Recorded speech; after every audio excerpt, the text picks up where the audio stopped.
Hello everybody. Hello. Why am I'm suddenly very scared and aware, bizarrely, of technical issues for some reason. Hello everybody. Welcome. Welcome to another stream. Today we're going to be doing Zero to Hero. Like I said to you last week, it's not exclusively going to be on Mondays. It will take forever to finish if we do it exclusively on Mondays. And I do want to finish it. So we're going to shoot on ahead. We're going to keep on rolling. And we're going to see how we go. I hope you guys are all doing good. Hope 2017 so far has been having... an easy time on you, shall we say? And we've got a few different things to talk about. So first of all, you notice on the screen there, Big Zero Gold. If you guys want, we have just started the lottery. So if you want to get in on that, this is the time where probably the least amount of you are even going to bother with it.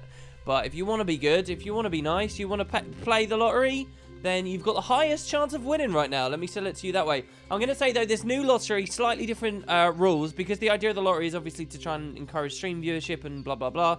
The lotteries going forward, what we're going to do is we're going to start introducing rollovers, okay? So, the rollovers, basically what this is to claim your lottery prize, you claim it at the stream. So don't buy a ticket if you're not confident you can claim it at a stream, okay? And the stream, they will always be claimed on the Monday streams, right? So if you, and this way, basically, if you do think you can make it to the Monday stream to claim, what's going to happen is I'm going to roll for a winner, and I'm going to say, all right, confirm that you're here, and the person will confirm that they're there. And if they don't, then we re-roll for someone else. So your odds go up and up and up and up and up as long as you're at the stream. Because people will buy tickets and then they won't be there, right? So that's the way that the future lotteries are going to go. We'll see how this goes. I'm expecting that the prize pool might be lower here, but the chance of winning should be higher. But that's the way that we're going to do it. And what that does for me is that means more people are, hey, coming to the streams, which is kind of the point, right? So we'll see how that goes. Who won the last one? I believe Mina won the last one, didn't she? We haven't had one since then. I'm not crazy, am I? Mina won the last one. It feels weird because over the Christmas period we streamed so infrequently. It feels kind of odd, but hey. So we've got a couple of different things to do, a few things to talk about, little updates for you, and then we'll run straight in. So let's head on over to our let's just go to this overlay for now, I suppose. Actually, well, I suppose it's all the same, isn't it? There we go. What we're going to do, guys, is before... No. Let's do this one. This one's good. This one's good. What we're going to do is we are going to have a quick little look at the haul. So as you all know, well, there's two things. One's a mail I got, and the other thing we're going to do is a haul. So as you all know, we did the purge. Now, post-purge, I've gone through all of my mails now, all of them. Not everybody has been invited, though. If you weren't invited, it's because A, you didn't specify you wanted it as your main guild, B, you didn't specify that you were an old member of the guild trying to rejoin, or C, you didn't even add your account name. If you messed up on one of those three things, I probably didn't invite you, or I'm just an idiot and I missed your message or something like that, in which case I sincerely apologize. But with that, we've culled away about 300 members of the Spud Club now. We've got 200 in at the moment and about another 50 invites pending. It worries me that I can send invites and it takes people days and days and days to pick them up. Like, you're clearly not an active player if it's taking you that long. But yeah, so we've culled about 300, you know, dead members from the guild, which is great. So we've got a lot more slots, and coming forward now, if you want an invite to the guild, if you specify to me, hey, yeah, I want this to be a main guild, and so on, and so on, and so on, hopefully we can get a really good core going. But something else has happened as well. If you look here, the message of the day says, for those who have got back in already, the message says, mysterious happenings have begun at the Lost Precipice. Woo! And if we head into the Lost Precipice here, yeah, so someone says, what's going on with the guild hall? Is it a start to an underground theme? Well, who knows? So if we go to the hall, you'll see I'm sort of barricaded in here, aren't I? And if I turn around, you can see I can get access to all the stuff. I've got access to the treasurer here, which would, if we need upgrades, if the devs do a random patch where upgrades are a thing, we'll be able to get those cashed in, right? We've got the anvil we have access to down here. You'll see we have access to all of our stuff, the brokers, the bank, merchant, the decoration trading, of which, by the way, the snow piles are about to go away, so I don't know what I'm going to do with that. I kind of want to get more. But you can't see out anywhere. You'll see we've got a single signpost, and it reads, keep your eyes peeled. The precipice is filling with riches. Spud special event coming soon. Ooh. I'm hoping that this is a really good idea. I'm very excited about it, but I'm keeping it a mystery so far. Oh, what is this? What badge is that? Oh, that's not a badge. That's, he's level 22. And so we're all locked in, as you can see, and you can't get out. The scribing station and building is open, but the windows are blacked out. Over here, the synthesizers are all available, but nothing else. And the tavern is also open, so you can grab your bus. And the only reason this stuff is open is so that you guys can access this if you really want to, but we can't get out of this door, for example. And then all the other waypoints, if I go to, say, the arena area, you'll see we're locked in. And if I go to, say, well, I don't have any of the other waypoints unlocked on this character, but all of the waypoints are locked, all of them. You can't move around, you can't see anything, you can't do anything anywhere in the hall. And if you try to physically walk into the hall, you're locked in as well. So you cannot see what's going on in the hall at the moment. And so yeah. Well, people did try to break out, and I was offering a 10 gold bounty to anybody who could break out. And so far, it was okay. It totally ruins it if people do break out. So I'm kind of hoping that if it's possible, they'll do it early. But yeah, so that's happening. All right, now you might be wondering, why am I on this random necromancer that we played zombies on once before? Well, it's because I was looking at my mails. Now I noticed I love whoever did this, and I also hate whoever did this, and I hate ArenaNet to an extent for the system. So here I have a mail from 5 days ago on my alt account. This is not my main account, okay? This is just for this stuff. I rarely play this for anything else. Once upon a time I PvP'd on it. But this is just an alt account. It's really what goes on in this account is of no consequence to me whatsoever. But I have a gift from the Black Lion Trading Company. So I've talked about this before. If you guys buy someone a Black Lion Trading Company gift, they can't do anything about that. They can't return it. They can't and here's the really important thing. I don't know who sent this. Why? This is why I say I hate ArenaNet a little bit. The system. Why doesn't this tell me who sent this? So I waited for the stream to do this. I have no idea who did it, but somebody gave me 25 Black Lion keys. Or they gave my alt account 25 Black Lion keys. Which is crazy to me. Actually, didn't I get a mail? Someone said, can I send you some keys and you open boxes? Or was that something else? That might have been Winter's Day gifts, wasn't it? And they wanted me to open on stream. I don't know who sent this. I can't remember. Or I don't know if they've ever even messaged me. So thank you. If this was my main account, I really don't know what I'd do, because I tried to not accept gifts, but I have no choice but to accept this, basically. So we're going to open these, but I'm doing it on this character so it doesn't interfere with Zero to Hero, obviously, okay? So, so let's take these. Thank you very much to whoever that was that sent those. Sincerely. And hopefully we get a bit of entertainment. Who wants to roll for 25 Black Lion chests, eh? And let's see what we get. I know your face from. And here, I'll do you one better, guys. If we get anything really good, I'll host it in a giveaway. Maybe not this stream, but at some point we'll do it as a giveaway. So if we get anything good, I will give all of this up. There, we just earn like 40 copper for Zero to Hero. I know, challenge over, right? I'm just trying to delete this stuff, to be honest. And we got 10 tomes of knowledge here apparently as well, which is interesting. We can equip that, can't we? And we can get rid of that. Alright, so 25 keys. I need some chests as well, so let's nip back into the real world. And let's grab some chests, 25 chests. Hopefully we can buy. Which will make up for the gold we just earned, because it will cost more than that to buy it back. Is there an EU/NA guild? There is one guild. It's both regions. If you want to learn about it, please go to my Discord. Please do learn about it before requesting an invite. And all the information is there, and it's free, and it's easy to get onto the Discord. You don't need an account. You don't need to download anything. You just click the button that's in chat right now, and then that's where you can learn all about it. WP is finally on EU. I'm on EU a lot. So I was EU and on. So a little bit of a story, guys. I was climbing PvP. I hate it now, though. I hate it. Because let me tell you something. I'm having a lot of fun on Thief, and I think I'm okay at Thief. Sometimes, you know, everyone messes up. Everybody makes mistakes. But, I hate PvP at the moment. I sincerely do. I started playing on... Okay, so first of all, I kept getting forced to swap off of Thief, because I don't know what it is about Thief, but when you get to Platinum, people are generally pretty good about swapping off of the class. So, like, if your comp is bad, people generally speaking will swap, and they'll swap and change, and they'll accommodate so that you get a reasonable, reasonable matchup. But for some reason, it feels like Thief players...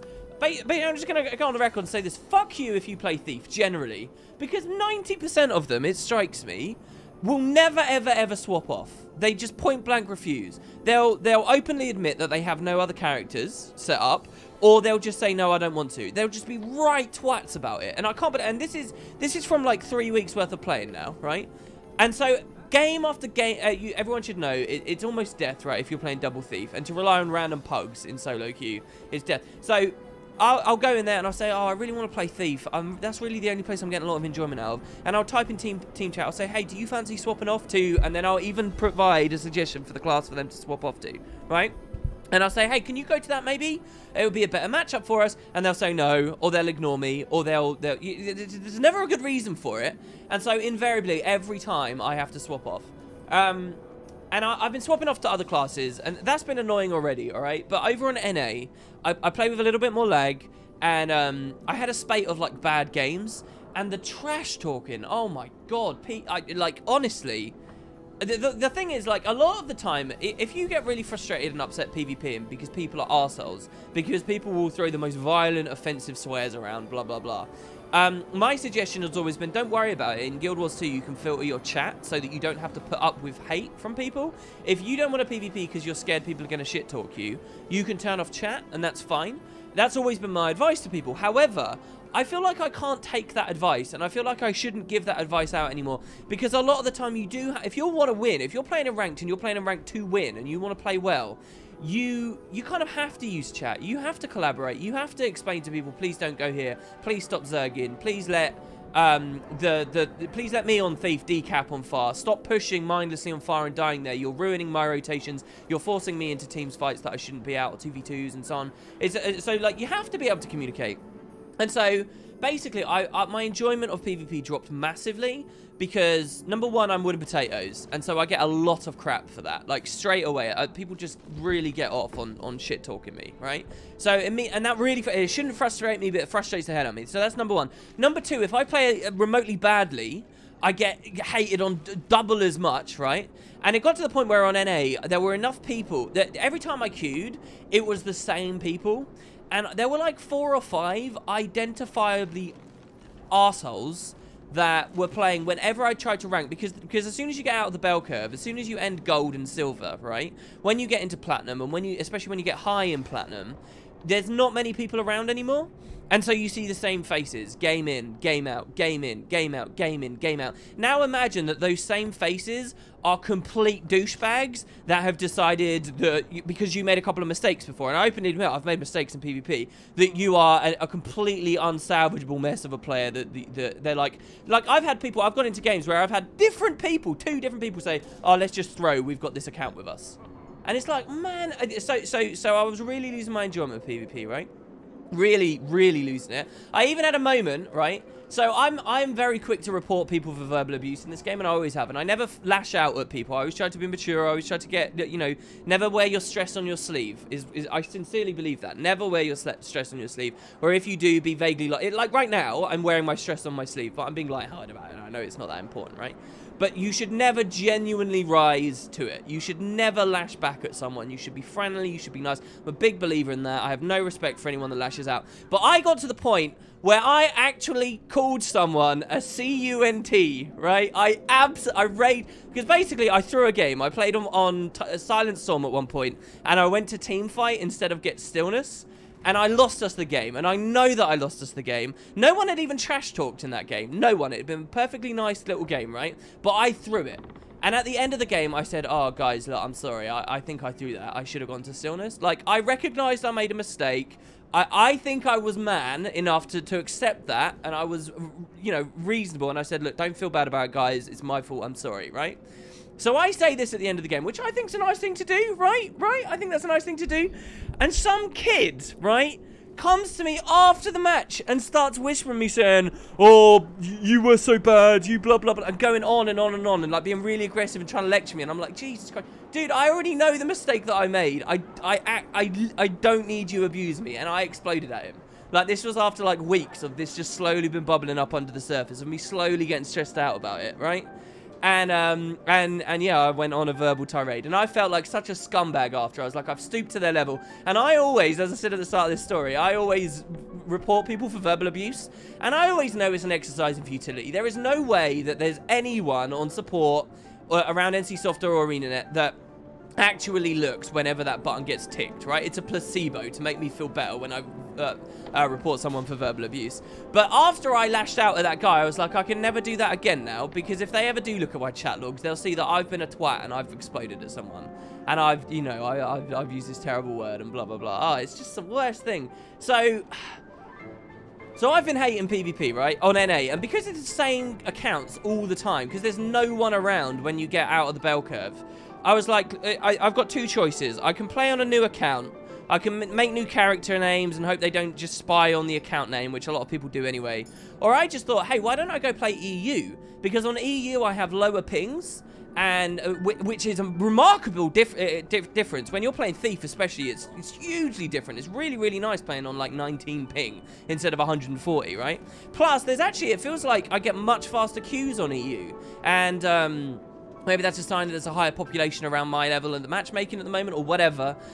People have always been snobby about EU, said that it's, you know, higher skill games, blah, blah, blah, blah, blah. I'm not really making a comment on that. But so I went to EU today, and this is where I wash my hands with PvP. And I went there, and I really enjoyed playing on Thief. It was a lot of fun when I got to play it. However, I'll tell you, 5 games out of 6, 5 games out of 6, I'm on the wrong account, so I can't show you my thing. I loaded in, and there were multiple thieves, and 5 games out of 6, other thieves refused point blank to swap. And 5 games out of 6, I went to whatever we needed, support Ellie, Necro, whatever. 5 games out of 6, we lost, and the thief was awful. Like, for example, on one of them, I was stuck. The team was rotating so badly, I was stuck on my Necro, having to, like, 1v1, on 3 separate occasions. It was me. I was the only one holding our close. And I needed a +1 from our thief. It was downstate versus downstate against a ranger at one point. Me versus a ranger on close. And I just needed our thief to +1, finish the ranger off. I could finally have the home secured. I could move on, be where I should be with the elementalist at mid. We'd sort it out, right? This is brain dead, obvious, easy stuff to understand. The thief was choosing to team fight in mid for like 130 seconds straight. Anyway, 5 games out of 6, I felt like, and it was the most annoying. I didn't even want to play those classes. I wanted to play other stuff, but these people just refused to swap off, and I'm at the end of it now, and I lost so much. I'm still in platinum a little bit, but I was almost platinum 2. I was almost top 250. I'm done with it now. I'm done with it. Can't be solo queue. It's just the most frustrating thing in the world. And I hate it on so many levels. So yeah. Oh, I almost claimed that. That's not for this character. So yeah, that's my story about PvP. That's how I've been broken with PvP. The only chance I will play it now is if I buy another Heart of Thorns account, a totally new Heart of Thorns account, and on that new Heart of Thorns account, I play on a different account name, on different characters, and you know, I'm back down to silver or some shit or wherever it puts me, and I can just play for the fun of it and not worry about rating anymore, because it's just so maddening. I hate it. I hate it. I hate it so much. And I actually caught myself like 2 nights ago, because this has been ongoing. I caught myself like 2 nights ago thinking, why am I so stressed out about this? Why does this annoy me so much? It's solo queue in a team game, right? You don't have to worry about it. There is variance in RNG in the matchmaking. You know, so just whatever, basically. Whatever. And there you go. I thought you guys would get a kick out of that, like, sad rant. If you've been feeling bad yourselves, then know that it happens to all of us. I'm not going to say the best of us, but yeah. We'll be friends now, WP. It's okay. Jesus. Let's get these Black Lion chests going, shall we? I promise, if we get something good, I'll give it away on a stream. If we get like a permanent contract or something. Because 25 keys is a lot. Someone spent a lot on this, and I seriously, thank you so much to that person. Yeah, Turtle Moji, I agree. I feel so, I really enjoy Thief, and I've been watching like a lot of Thief gameplay lately, and I've been, I really, really, really enjoy it. Like the one game I got to play it on EU, I 2v1'd 2 other thieves just because one of them was stupid trying to res the other one when I got him down. It was excellent, and I got an invisible headshot kill, by the way, which is very risky and you shouldn't do. But basically, I had the enemy thief low. He black powdered and Heartseekered in it.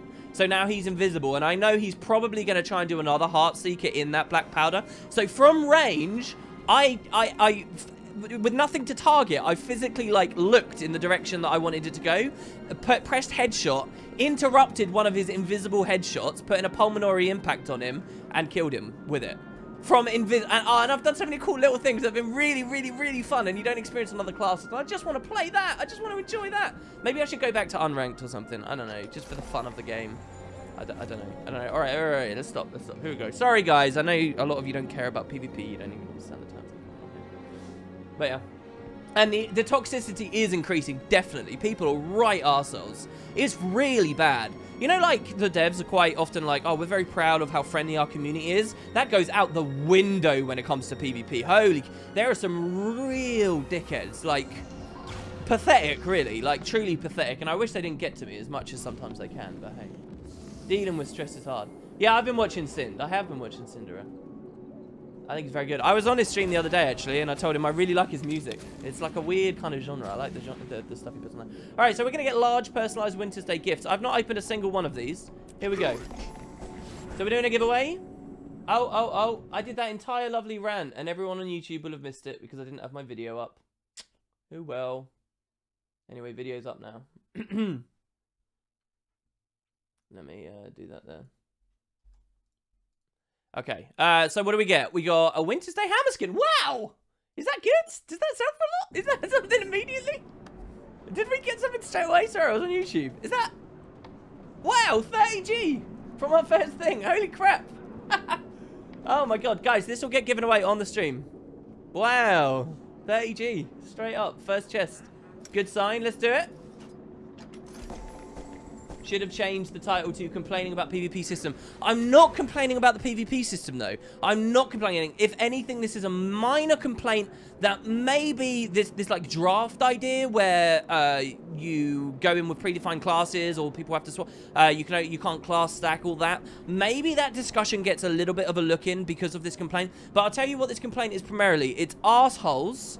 And it's low population. That's really the main two things. Both of which I can't really fault the devs for right now, because I think generally competitive games do promote a lot of toxicity, and when you have a lowish population, what do? Do you ban everyone for using a swear word? I mean, come on, like that would have me banned. I swore at a guy because I raged. So I don't know what do you do about that? You can't temporary bans. We all know that temporary bans can be more damaging than permanent bans. Permanent bans, people just get on new accounts. Temporary ones, they think, oh, I'll wait, and then the game's completely out of their mind once it's over. So, I mean, what do you do? I'm not sure, you know, do we fault League of Legends for having a horrendously disgusting, toxic community? It's just sad to see, I guess, but, you know, you gotta have a thick skin. What winds me up more than anything else is when people bring the wooden potatoes thing into it. It really annoys me. Oh, what's this? What is this? Guaranteed wardrobe unlock. I can't give that to you guys. That's one of the new things. Jesus, so many keys. This is mental. Another guaranteed unlock.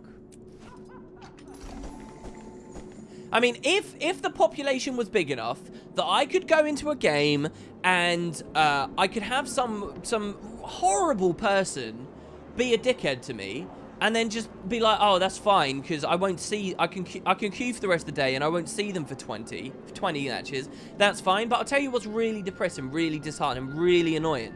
What's annoying is knowing that every queue pop I have, genuinely, every queue pop I have, for the next 3 to 4 hours, that same guy will be in that game. That person will be there, and you just know that that person will be there, because the population is so low once you get to that point. That's what's really disappointing and depressing about it.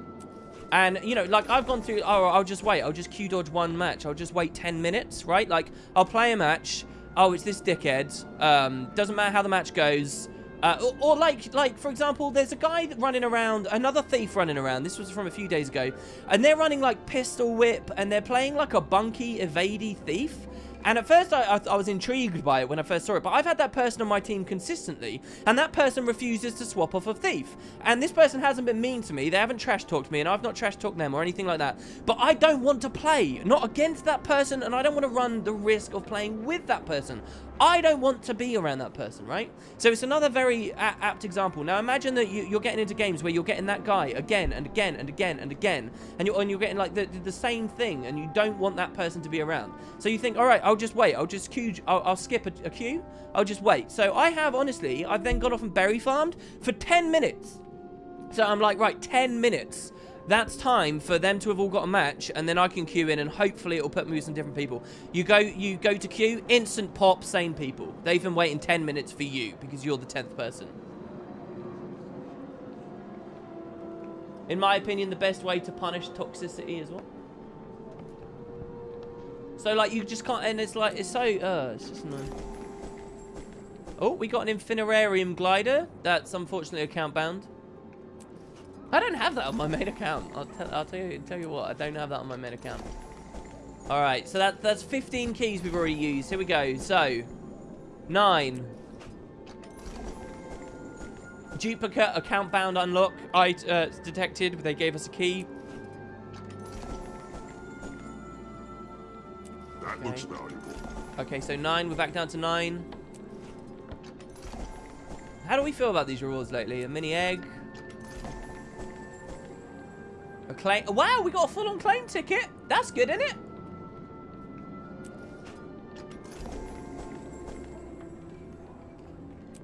Another unlock. Nothing there. Nothing there. 3 more keys. I was a thoroughly unentertaining entertainer there, opening those. Oh, sorry, we can get two more thingies. So 1 second.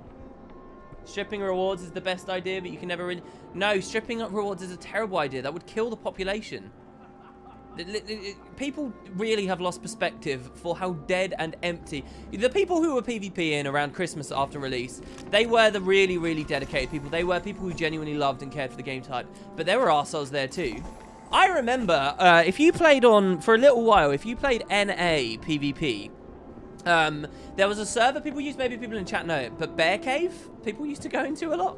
And I remember, there were some of the most insanely immature, ridiculous, honestly, I would honestly say some of the worst people I have ever met online, no matter what community I've been in, no matter what game, no matter what space, in what area of my life, whether it's gaming or not, the worst people I've ever met online were around that time. They were Guild Wars 2 PvPers during the days that there were no like rewards that would go to other game types. These, and I'm sure they're still around, but not the same people, but those same types of people, like are really, really ridiculous. Out with it. Like I don't think stripping rewards does anything for toxicity. People aren't toxic because of the rewards. People are toxic because they want to win. Aid you. Someone said something to me a few months ago that was quite interesting, and I do very much agree with. They said that that they tend to find most games, when people are toxic, there's more toxicity towards your teammates than your enemies, which I generally agree with quite a lot as well. Speak quickly. But like one of my EU games today, where I was forced to swap Necro, here's a good example, right? I was forced to swap Necro. A warrior crossed to close right out of the gate. An enemy warrior crossed to close right off the bat. And we had a thief cap in home.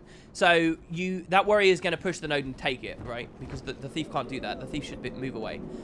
So I stuck about for a second to kill the warrior. And the warrior tried to leave the node. But me and the thief had pressured him hard enough. And so I'm around near Svarnir. And I'm on my own. I have no shroud left. I have no stun breaks left. And I've killed the warrior. The warrior is in down state. This very glassy warrior. And so I go to stomp him as soon as I can. He throws the hammer. I didn't dodge the hammer. I knew the hammer was coming, but I just fucked the dodge up, right?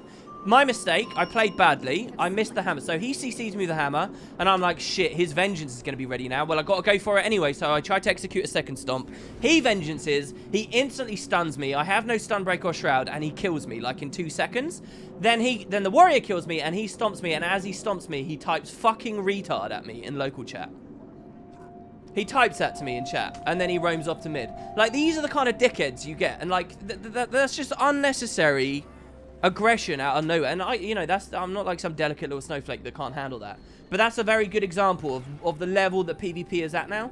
And that's why I would always have said in the past, we'll just turn off chat, right? But the thing is, like, sometimes you need it for teammates. And that's not even in-team aggression. That's someone just being a wanker, just being a dickhead to someone on somewhere else. And he's calling me a retard because I never dodged the hammer, which was a mistake, and I don't deny. Huendor says that was me.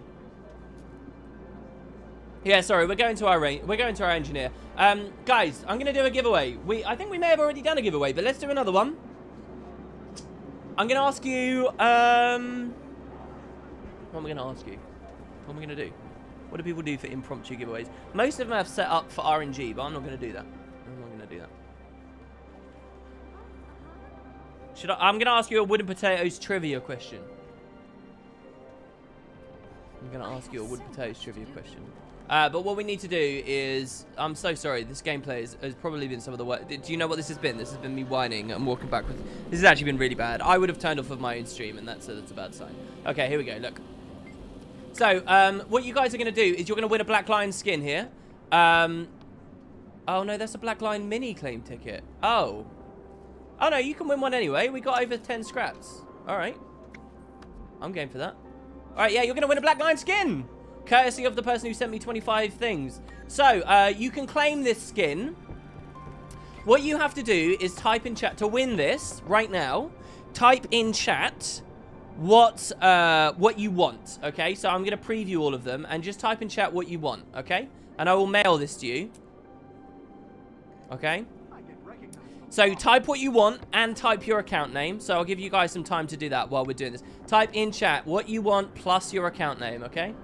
And get that ready. Don't press enter yet, because you're going to have to type something else as well. All in one message this is going to be. Account name, the weapon that you want, and then you're going to have to answer a question. And it's going to be first person to get it right. Right, so here's the frostbitten longbow. Not yet, people. Here's the short bow. Here's the dagger. Here's the focus. Here's the greatsword. Here's the hammer. Actually, it's not going to be wooden potatoes trivia. I've got a good question. A question from, you guys might know him, Maikai the Mighty. Another Guild Wars 2 YouTuber who I've actually raided with for the past couple of weeks. And he gave me some interesting trivia a while ago. If Maikai's around, he's disqualified. We got the scepter here. We got the shield. The staff. These are all pretty cool. The sword. The torch. Torch, also the wield. Oh, it doesn't actually have a fire that comes out of it. And then lastly, we have the war horn. Maikai does deserve more views, I agree. Alright, okay, so pick your weapon of choice, your account name. Now, fastest finger first. The first person to tell me the original name of the company ArenaNet. What did they originally form under as their name? Fastest finger first. Tell me what that was. Now, I have talked about this on a recent stream. A lot of you guys won't know this. Let's go with some Guild Wars 2 Mastermind here.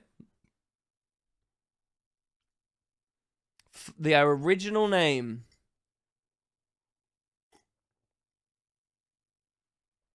Nintendo. NCSoft, no. Oh, someone got it. Well done. Well done. I'm impressed. Well done. Okay, so the first person to get it was... Chuff the Robot? Let me just be 100% sure I haven't missed this. Yeah, it was Chuff the Robot. Chuff the Robot wanted a Frostforged sword... And he said Triforge. And you're right, Chuff. That is exactly what it was. Well done. Triforge. The story as to why they were called Triforge still remains a mystery. But well done there to you. I'm going to send that over to you right now. To RiceBaker1039. A winner is you. Wasn't that fun, guys? A little bit of mastermind right there. What did he want again? He wanted the sword. Frostforged sword. There you go. Just to be clear here on the giveaway that we've done, in addition to another one I think that's running, we just gave away 50G. So there you go, RiceBaker1039. Let me just be 100,000 billion trillion % sure. Yeah. That is definitely it. Okay. Mail sent successfully. Congratulations, dude. And there you go. That's the preamble. 2-0 to hero. Let's get our asses into the run. If you guys want to play with me, you're more than welcome to. But we're level 18. Let's turn the timer on. And let's keep going. It's always weird to control this. Alright, and we're off. Okay, so we get to open up today with a bag of laurels. Which will give us 10. That's going to be good for a little bit of cash later on. We also got an achievement chest with a revive orb. Might actually come in handy with the way they're implemented now. An item booster, which I'm actually just going to pop straight away. because that will help us as we're climbing. And we're going to keep selling stuff. Now, remember, if I deposit anything to the bank, that means it is dead to the run. It is not something I can use. It is not something you will see me using. So, bear that in mind. Now, we're trying to get to level 20 at the moment. We were messing around a little bit in Kessex. We're only in a level 16 area right now. I want to be as level appropriate of an area as possible. So, we spent a long time around here. We did do Garenhof, didn't we? I think I'm going to actually just walk along this road here and go a little bit deeper into the map over there, since we did a lot of this stuff. We even finished this thing over here at this haven. So let's keep going, and maybe if we get there in time, we can even do that event up there, which we completed on the previous stream, but is pretty nice considering we have an item booster. Maybe we'll get some nice stuff as well there. I need to look in general chat on Discord. Really? Why? What's going on there?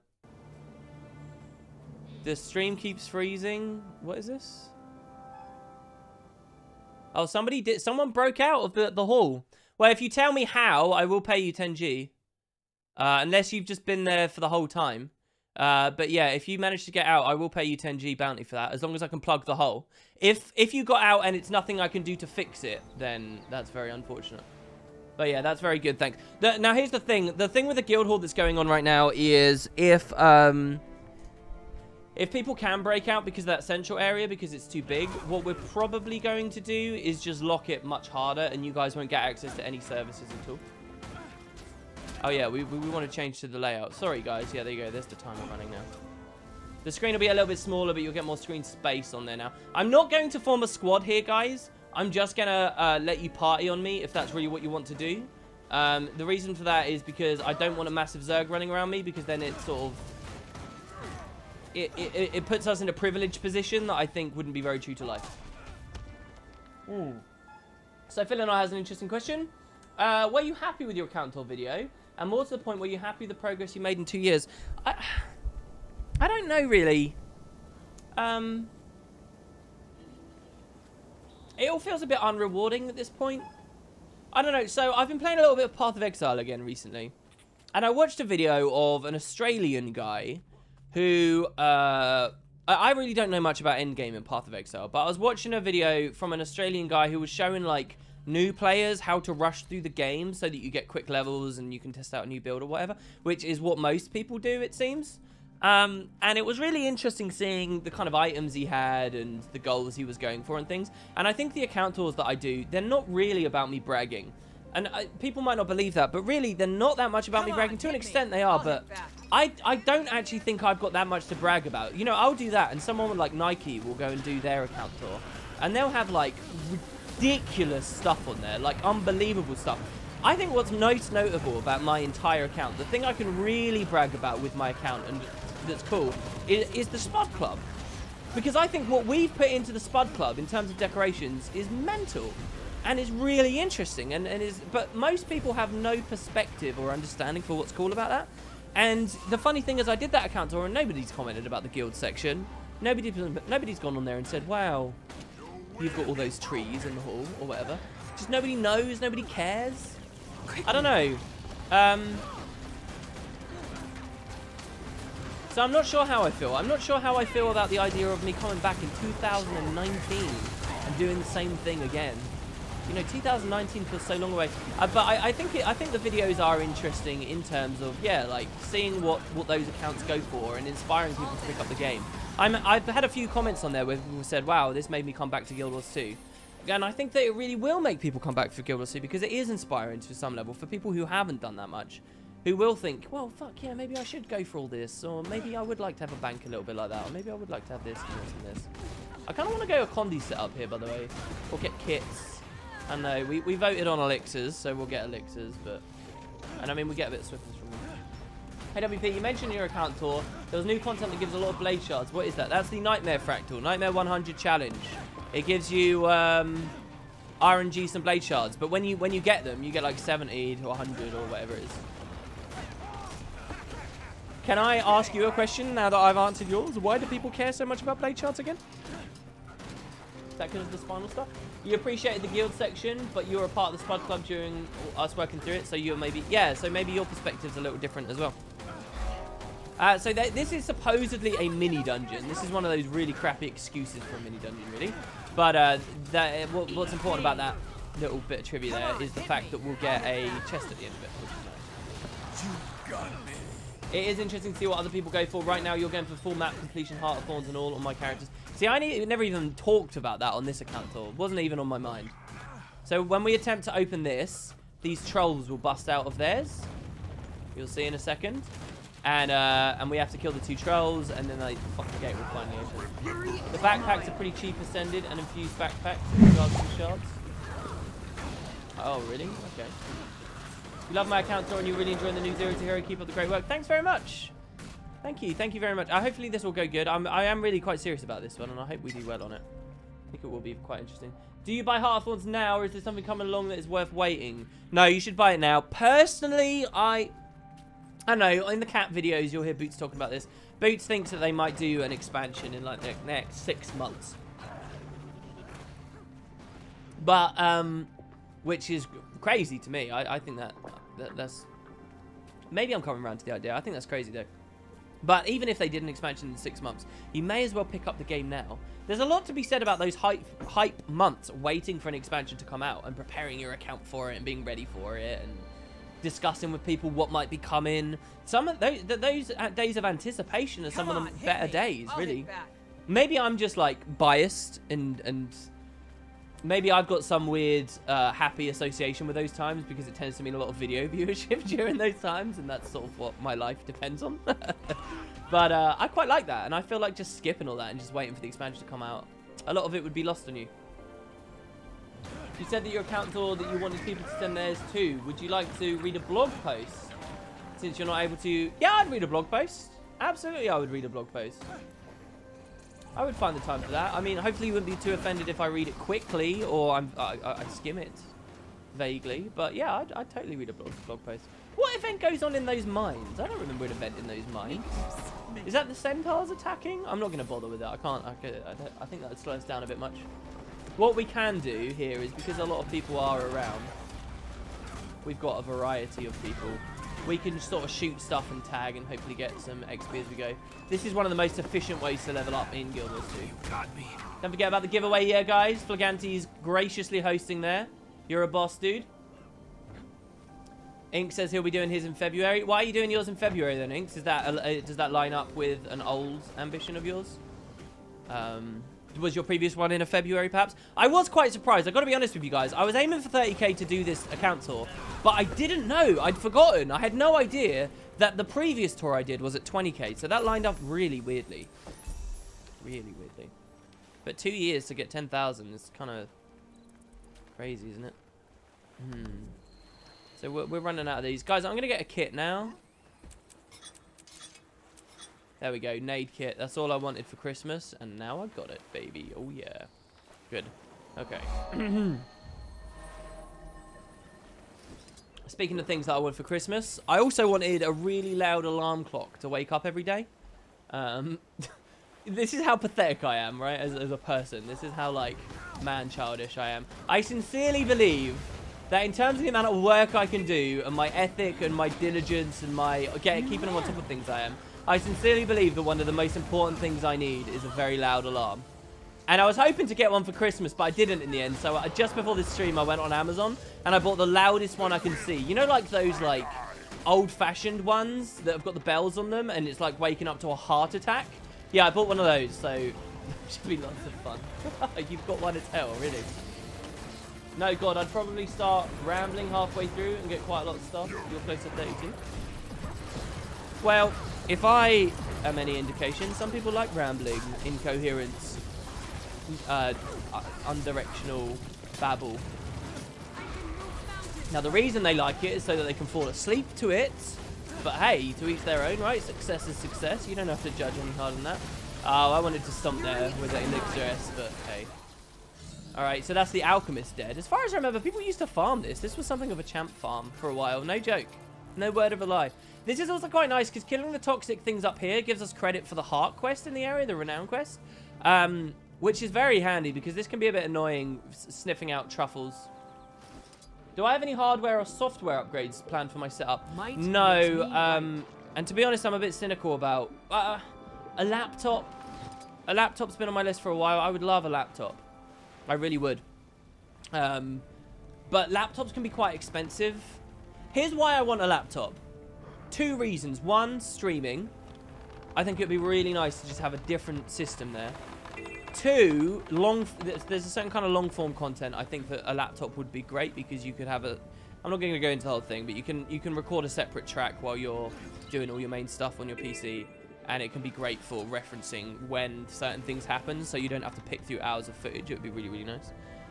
But 3, I'm sort of, last year after Patreon, I kind of came to terms with the fact this is what I'm trying to do for a living. This is it. It's like, well, look, you've made your bed, now lie in it, kind of thing. This is what, and if I really want to go for it, there's a lot of little things that you got to think about in terms of health and whatever.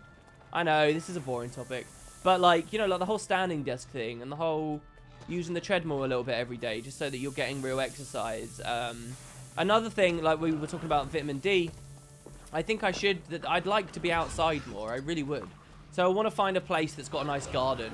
I'll probably live here for about a year, but then I'd like to move somewhere else that's maybe got more than 1 room.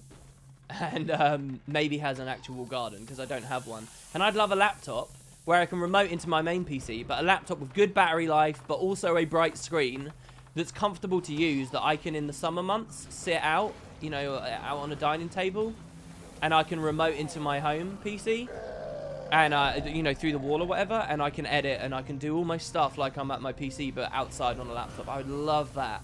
That would be amazing. But the scary thing about laptop shopping is, number 1, I don't really have the money to get one anyway.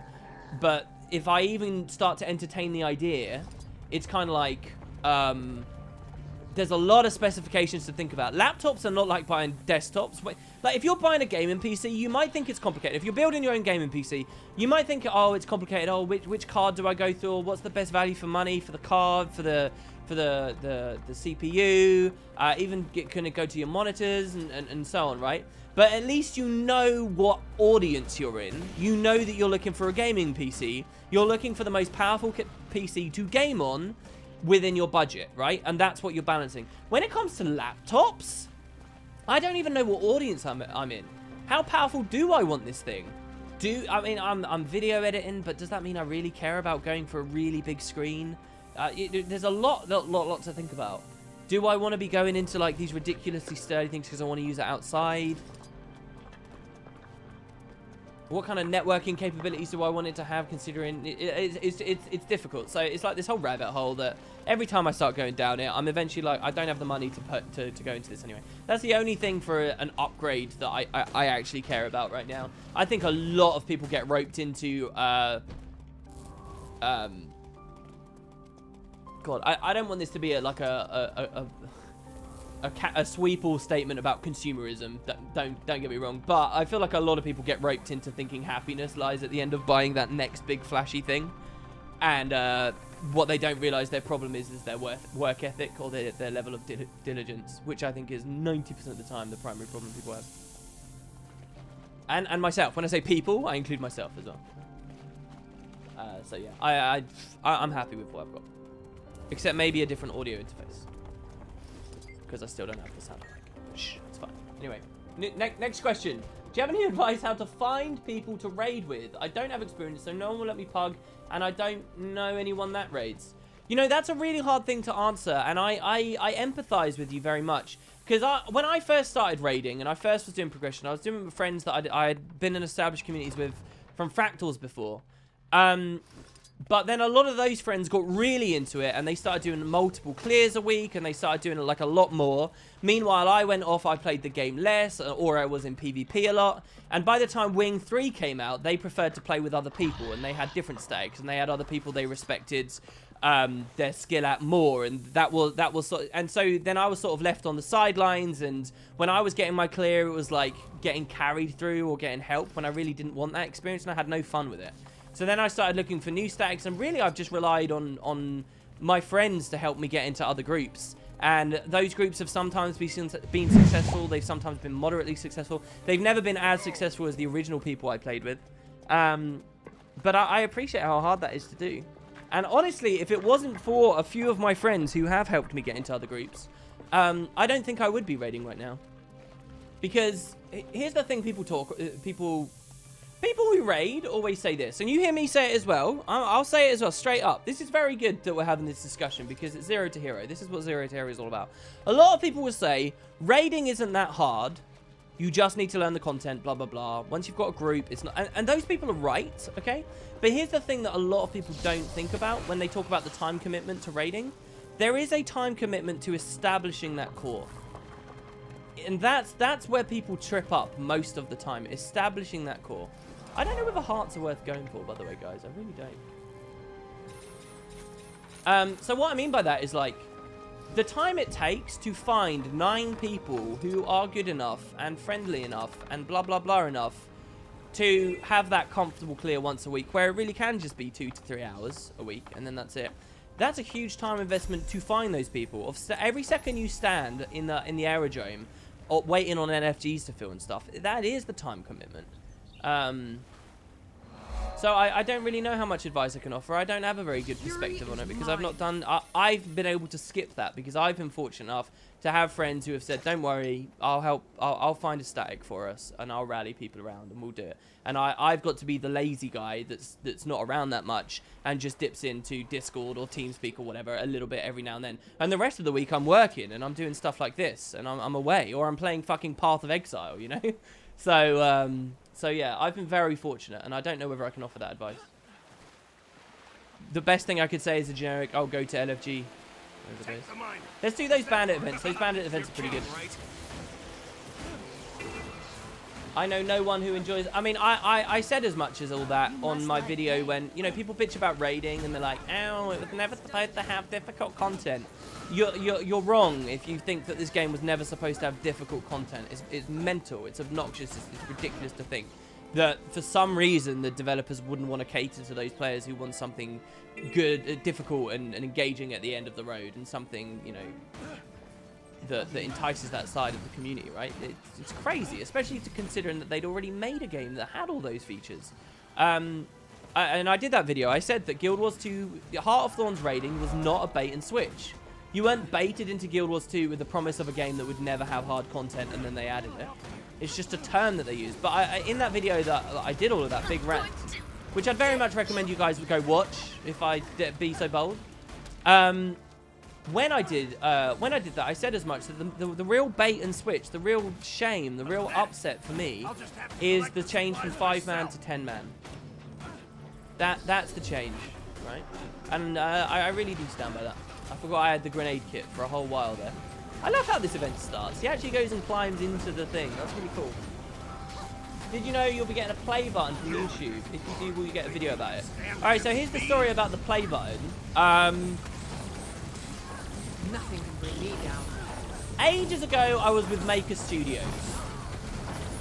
Now, by the way, if you're on YouTube, today I'm with ESL, all right, and ESL have been very good to me, and you know I get a good split, and it's very nice and whatever. But I really don't feel like I need ESL. And to be honest, now I would say if you're starting YouTube, if you're a burgeoning Let's Player or whatever, right, you're going to get tons of spam from people who want you to join with them, and they're going to make out like it's a big offer and that they're going to help your channel grow and blah, blah, blah, blah, blah. And I'm going to tell you this straight up, right? 9 times out of 10, sorry, 99 times out of 100, don't take the offer from anyone. Keep 100% of the cut for yourself. You're getting roped in. And to be honest, I might pursue going without ESL when my contract is up, even when that happens. Because I don't really think you need it. But once upon a time, I thought you did, like most people did. And I was with Maker Studios, who at the time, I watched a lot of their YouTubers. You know, I watched TB, and I watched Dex Bonus, and I watched Jesse Cox. So, you know, like the standard bunch. That's, to me anyway, that's the standard bunch. So I was with Maker Studios for ages. And I eventually left Maker. This was last year. I left Maker. I was very happy to have done so. Because I was literally just giving them money for no reason. But after I left Maker was around the time that I got my 100,000. And what was really curious to me about that fact was that they emailed me saying, hey, yeah, we've got a silver play button for you. from YouTube. Do you want us to send it to you? Fury is mine. And I was like, what is this? This is mental. But I wasn't with them anymore, so it just sort of fell through the cracks, and I don't know how to claim or if I can claim the button. I know I have to get off my ass if I want it. I know that much, and I've not done it. So that's sort of the story there. Do I watch Co-optional? I did for a while, but then it started boring me, and around that time was when I really stopped paying a lot of attention to mainstream gaming media. I felt this happens with me, definitely, don't get me wrong. Any long-standing media that you look at, I think you can end up sort of, it can get a bit circular. I don't know. I just got bored of it, and I just stopped watching. And I don't think I was enjoying it enough. And I'm not saying it was bad. It's just I don't think I was enjoying it enough that I'd ever think, oh, I'll go watch Co-optional. I just there to do that. There we go. Get up your ass and get that button. Yeah, I know I should. You should reach out to TB and ask if you can get on an episode. I actually, in a weird way, was once upon a time ago, long time ago, right as Guild Wars 2 was coming out, they used to feature YouTubers. And TB, he's never talked to me in his life, ever. Fury is mine. TB, randomly, honest to God, I was sitting down watching the Co-optional podcast. This was back when I used to watch it. And just randomly, in the middle of one of them, he was like, yeah, here's this Wooden Potatoes guy, check it out. And they played one of my videos on the podcast. And it was a crappy video too. It was one of my jumping puzzle videos with Mike. And no one would have understood it or got it. And then at the end, they were all clearly bored by it on the pod. Like, you could see that all of their faces had dropped. All of them were like, yeah, okay. And I was like, oh, I was really embarrassed, to be honest. I'm still embarrassed to come back. I'm like, why would you play that video? That really winds me up. And, you know, they didn't do, like, one of the lore videos, which is what they probably should have done. You know, one of these beautiful arty things that had all been scripted out and all that. Should have done that. No, they did one of my random jumping puzzle videos. And they were like, yeah. And then I think Jesse or someone was like, yeah, if I could offer some advice, they should get to the meaning of the video a bit quicker instead of rambling at first. Which is what that series was. It was just us pissing about and having fun. It was very relaxed, sort of friendly. All right, it's this heart we need. Sorry, we did finish this heart. That's fine. And yeah, I was like, oh. And I never thought I got anyone come to my channel from that, but apparently some people did find me through that, which is really bizarre to me. But yeah, so I have, in a weird way, been on that podcast, but they've never reached out to me. They never said, hey, and I'll tell you what, that probably happened because I joined Maker, to be honest. That is probably the one thing that I got. That and my old intro, which was really just because of one specific person, which is a different story entirely. But yeah, oh man, they put that on there. They'd never talked to me. I think at the time I'd been blocked by TB on Twitter anyway, and he hadn't realized. So it's just a weird little time to look back at. And obviously a little bit later they stopped doing that little feature on the Co-optional podcast because Christ. Do I still have contact with Matt? I do indeed. We still have each other on Skype. Fast forward 5 years, WP's got 1 million subs and his main content is now on New World. I think that'd be pretty interesting. I'm up for something new. I am. It's not that I dislike Guild Wars. It's just that, you know, a change is nice every now and then. And especially a change if it were to go to a much larger audience. I do not hide that for a second. As long as it's something I genuinely enjoy. The only thing I won't do is I won't bandwagon around on games just for the sake of the fact that there's a large audience there. That is what I absolutely refuse to do. That's why I have almost 10,000 hours in this game, and I still primarily do content on this game. When did Deraw and some people make the Living World? Okay, yeah. So for people that don't know, a video came out on YouTube just the other day called Living World Season 1: The Movie. It's a really good video. And you have to understand, it pains me to say that it's a really good video. And it pains me to push you all to watch this video. Because this is content I should have made. This is content I should have done a long time ago. I should have got off my ass and I should have sorted this out, right? Someone else did it in the end. And all accolades and all strength and everything to them. All power to them. You should watch it, okay? It's called Living World Season 1: The Movie. And basically what it is it's a total retelling of Living World Season 1 that clocks in at about, what is it, an hour and a half or 2.5 hours? It's one of those. It's a long watch. But it will take you through all the cutscenes, all the dialogue, as much as they possibly can. Now, how did they do that, you might wonder? Well, what they did is it's not original content necessarily. It is original content, but it's a compilation. So what this person did is they just winged it. They just went online and they found like videos from Matt like years ago when he'd showed off some Living World Season 1 content, and he'd captured and recorded some cutscenes. And he spliced that in, and he did it for loads of different YouTubers. He took one of Derore's videos. Derore had a little series where he was trying lore for a while, and he did his own like retelling of different lore stories and things from Season 1. Have I lagged out? I've lagged out. Uh-oh. Have I lagged out on Twitch? Uh-oh. Dropped frames. Nope. Are we still here? Hello? We've lagged out there. I'm going to pause the timer because this doesn't count. It's not fair if it keeps rolling. Control. Pause. I swear, the entire stream, my friggin' speakers have been doing that annoying phone blipping noise. Alright, so we're still here. We're still going. I'll wait till I get back in game, hopefully. But yeah, so this guy just took loads of people's content. So like Derore did, like he was narrating a bunch of stuff. There we go. Let's go back in. It looks like we're okay now. And so his voiceover appears continuously, and without asking any of these people any of their permission, he just made this video, this movie. And then he did like a credits thing where he said, oh, his credit, which really is very cheesy. Not cheesy, sorry, very cheeky. You shouldn't do that. Just crediting someone is not enough. It's like that stupid thing where you see someone uploads, you know, Simpsons clips onto the internet and they say, I claim no responsibility for this, as though that matters for copyright, and it doesn't. But so they just winged it and they put it up. And so like I think Derore had a comment on Reddit where he was like, oh, everyone was like, wow, that's Derore's voice. And then he was like, wow, that is my voice. Oh, okay. Kind of thing. Apparently, the video even got flagged. Some people got salty about it and asked him to take it down and stuff. But I think it's a very ambitious, very good project. It's something that the community needed, right? And I'm glad. I think that the community will be stronger for it because,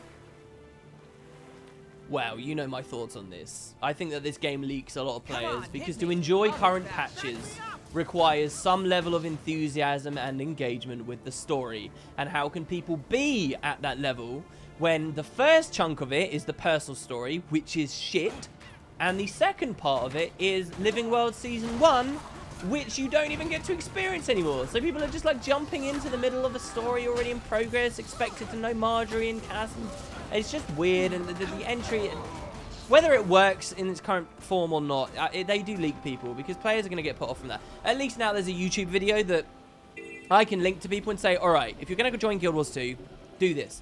Play personal story and please excuse its issues. Please don't worry too much about those. It is quite long, but get through it as best you can. And I promise it will get better. Just play it. And then I can say to people, all right, now watch this YouTube video. And then I can say to people, all right, now play Season 2. That YouTube video is a crucial ingredient that was missing.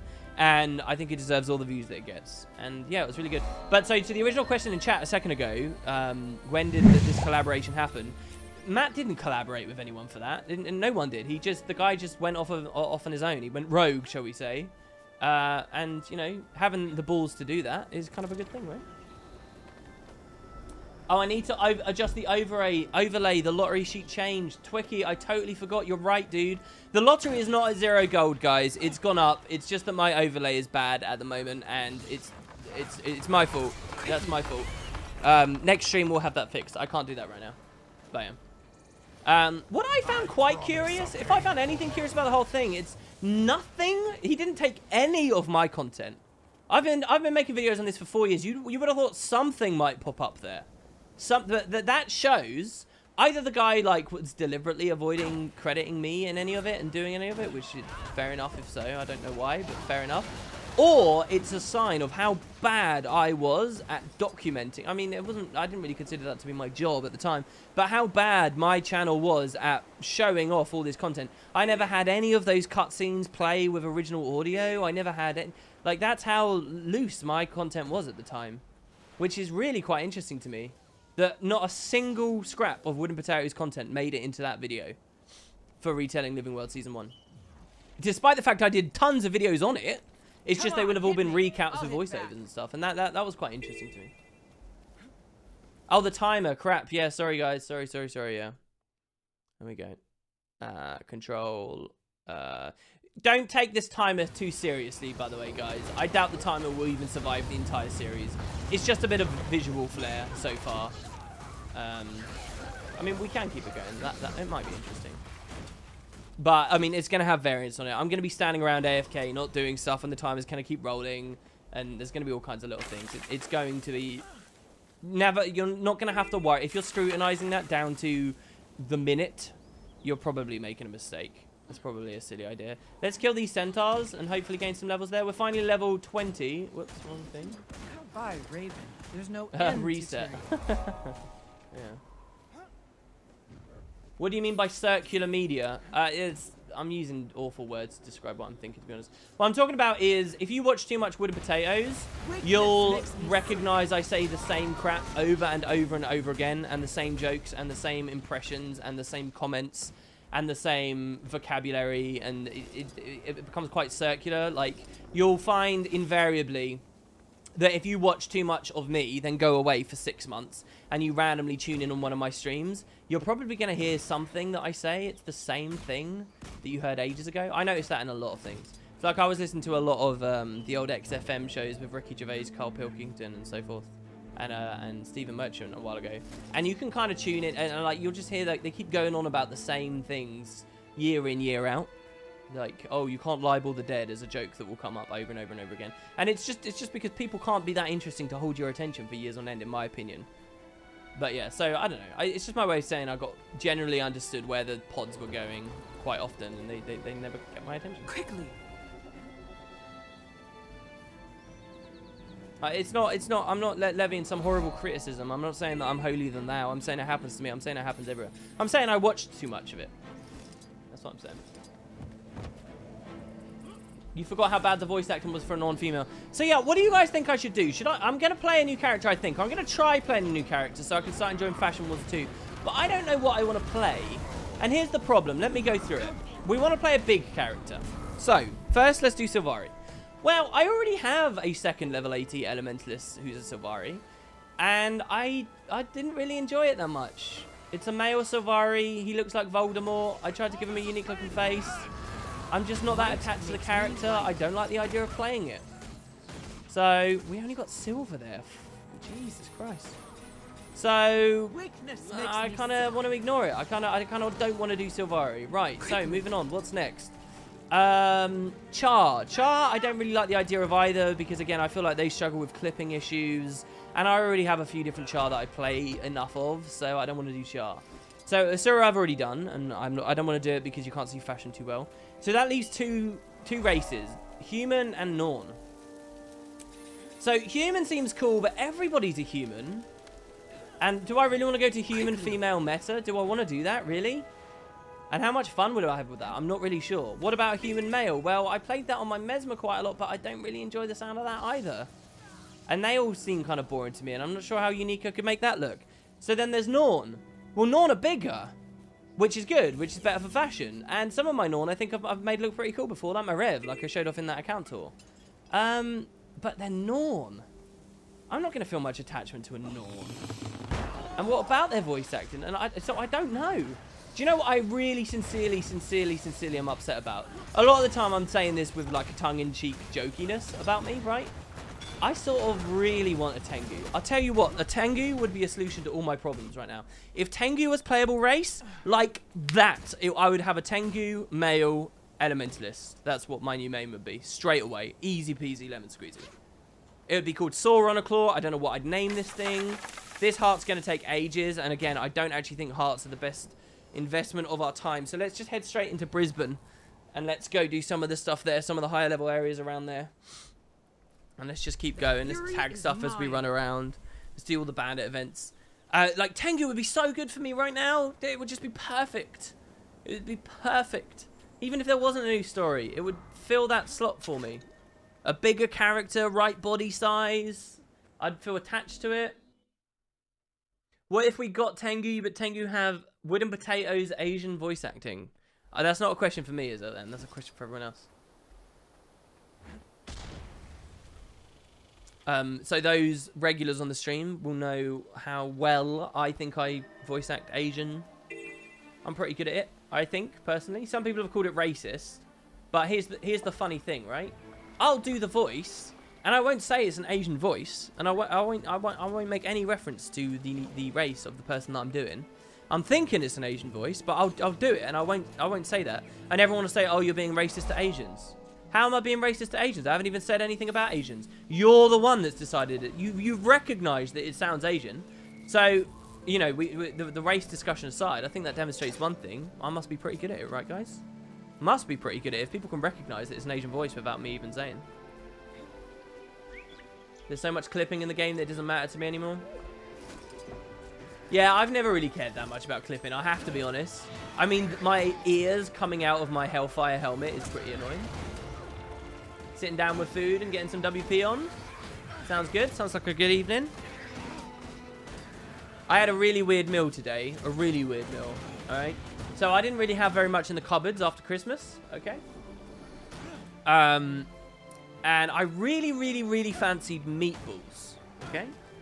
I love meatballs. I really love meatballs. I don't know what it is about meatballs lately, but I love meatballs. I love meatballs with fried onion and red pepper. It's like my meal. If I had a signature dish, right, honestly, that's my signature dish. I love that dish. I am a god at meatballs with onion and red pepper fried.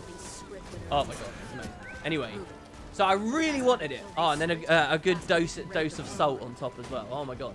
All right, so when I get a craving for that, I really want it. But I didn't have anything in the house, and I didn't want to wait, you know, a couple of days for shopping to come or go to like a supermarket, right? So I went to the local shops. Which have a fairly good range of things, and I was like, please have meatballs, please have meatballs. You know, like, you know, proper mince that you know they've already pre-done, and then you can fry it up yourself. They didn't, right? They didn't have any meatballs. Instead, what they had were these awful, like, now I didn't know at the time they were awful, but they had like these pre-packed, pre-cooked, ready to eat when hot or cold, nasty meatballs, right? Which were nothing like what I really wanted to eat. Nothing. They were more like, you know, a little snacky style thing. But I wanted this as a main meal. And so I was like, I really wanted the meatballs though, so I was like, I'll try them out. So I bought 2 packs. I opened the first one. They were refrigerated. And it said good to eat hot or cold, so I was like, well, I'll try it. I opened the first one when I got home, and they were horrible. This was like they were horrible, and I was like, oh, this is not nice. All right, well, so I had a spare pack left, and I just put it in the fridge. No, I'm not saying they've gone off or anything, because it was a couple of days ago. But so today, again, I still haven't got that itch feel, right? So I go to the fridge, and I see there's those meatballs, but I see that they're good hot or cold. So my meal today, right, I microwaved these nasty-ass meatballs, right? And they did seem to be a lot more palatable microwave, but they were microwaved to be warmed up. And then what I also did was I did tomato soup, yeah? Tomato soup out of a can, like Heinz tomato soup on the hob. And I put all of the microwaved meatballs into the tomato soup to coat them in like a nice soupy. You know, like you'd usually have with meatballs, like a Dolmio sauce or whatever. This was my approximation of the Dolmio sauce. And it was okay, actually. They were better than the refrigerated version, but it was like probably one of the trashiest, weirdest, nasty-ass meals I've had. That's what I've eaten today. It's good stuff. Meatballs are a part of Swedish Christmas food. You'd love that. They're Christmas food, really. Well, Swedish meatballs are definitely a thing here. They're a style of meatball. Yeah, but they worked well with the tomato soup. It did work well. They were just like bobbing it around. Your brother used to do that with pasta too. Pasta and Dolmio sauce is good. What are you talking about? That's perfectly good. What are you talking about?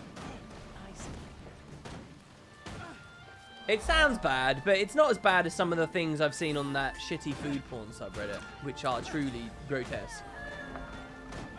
That's the worst excuse for an Italian meal I've heard.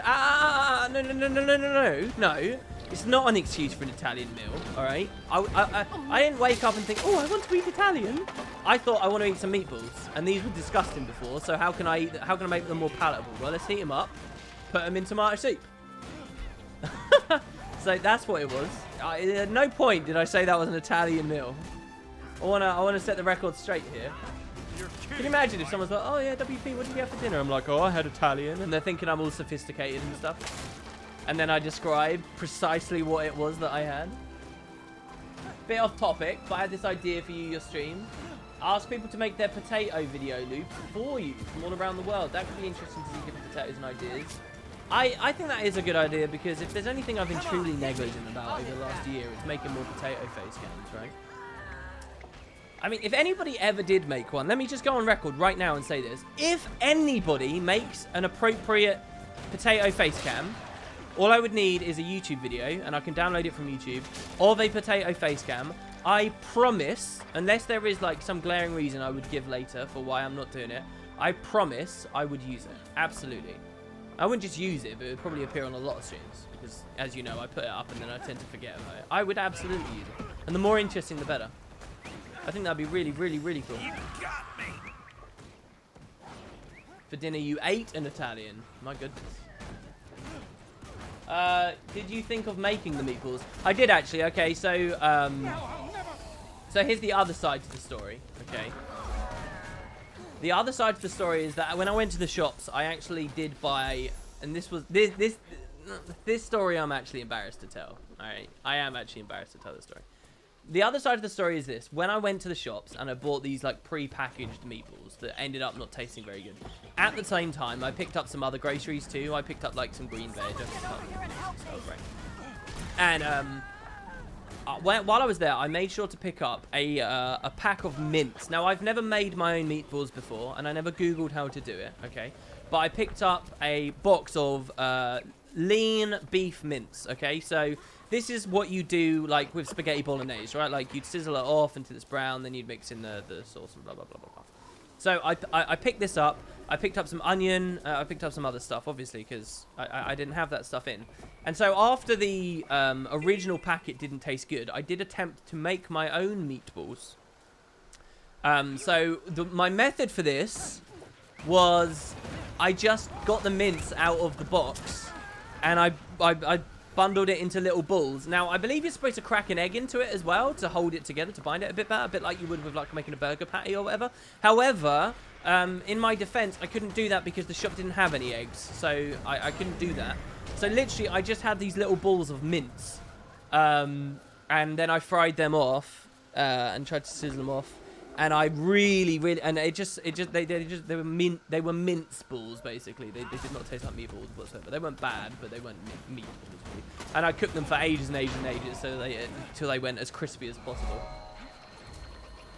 Create a basic rules like adding a flag of your country. So look, the thing is though, I don't have a big enough audience to create rules. I'll take what I can get. All right, I'm desperate here, guys. I'm desperate. Just whatever. Whoever is creative, whoever wants to do it, believe you me, I'll take it. Okay. It's not like the old Guild Wars 2 daily days where I did a competition for everyone to draw a potato and I had tons of them come in and we had a different one every day. Does anyone remember that? There's no way anyone on this stream is from that time and remembers that. No eggs. What kind of backwater village do you live in? Well, it was... Yeah, I know. I did actually think that as well because I quite rarely go to that shop. I'm like, is this normal? And I asked Kenna, I said, you got no eggs? I see that on the side there, it says that there should be eggs. Do you have any? And she was like, oh yeah, sorry, we don't have any in right now. But the thing is, as I went to the shop, a huge ass lorry pulled up outside. And I'm pretty sure they had more eggs coming on that lorry. She said as much. Oh, lorry? Lorry. That would be, you know, a truck, an 18-wheel truck, I guess.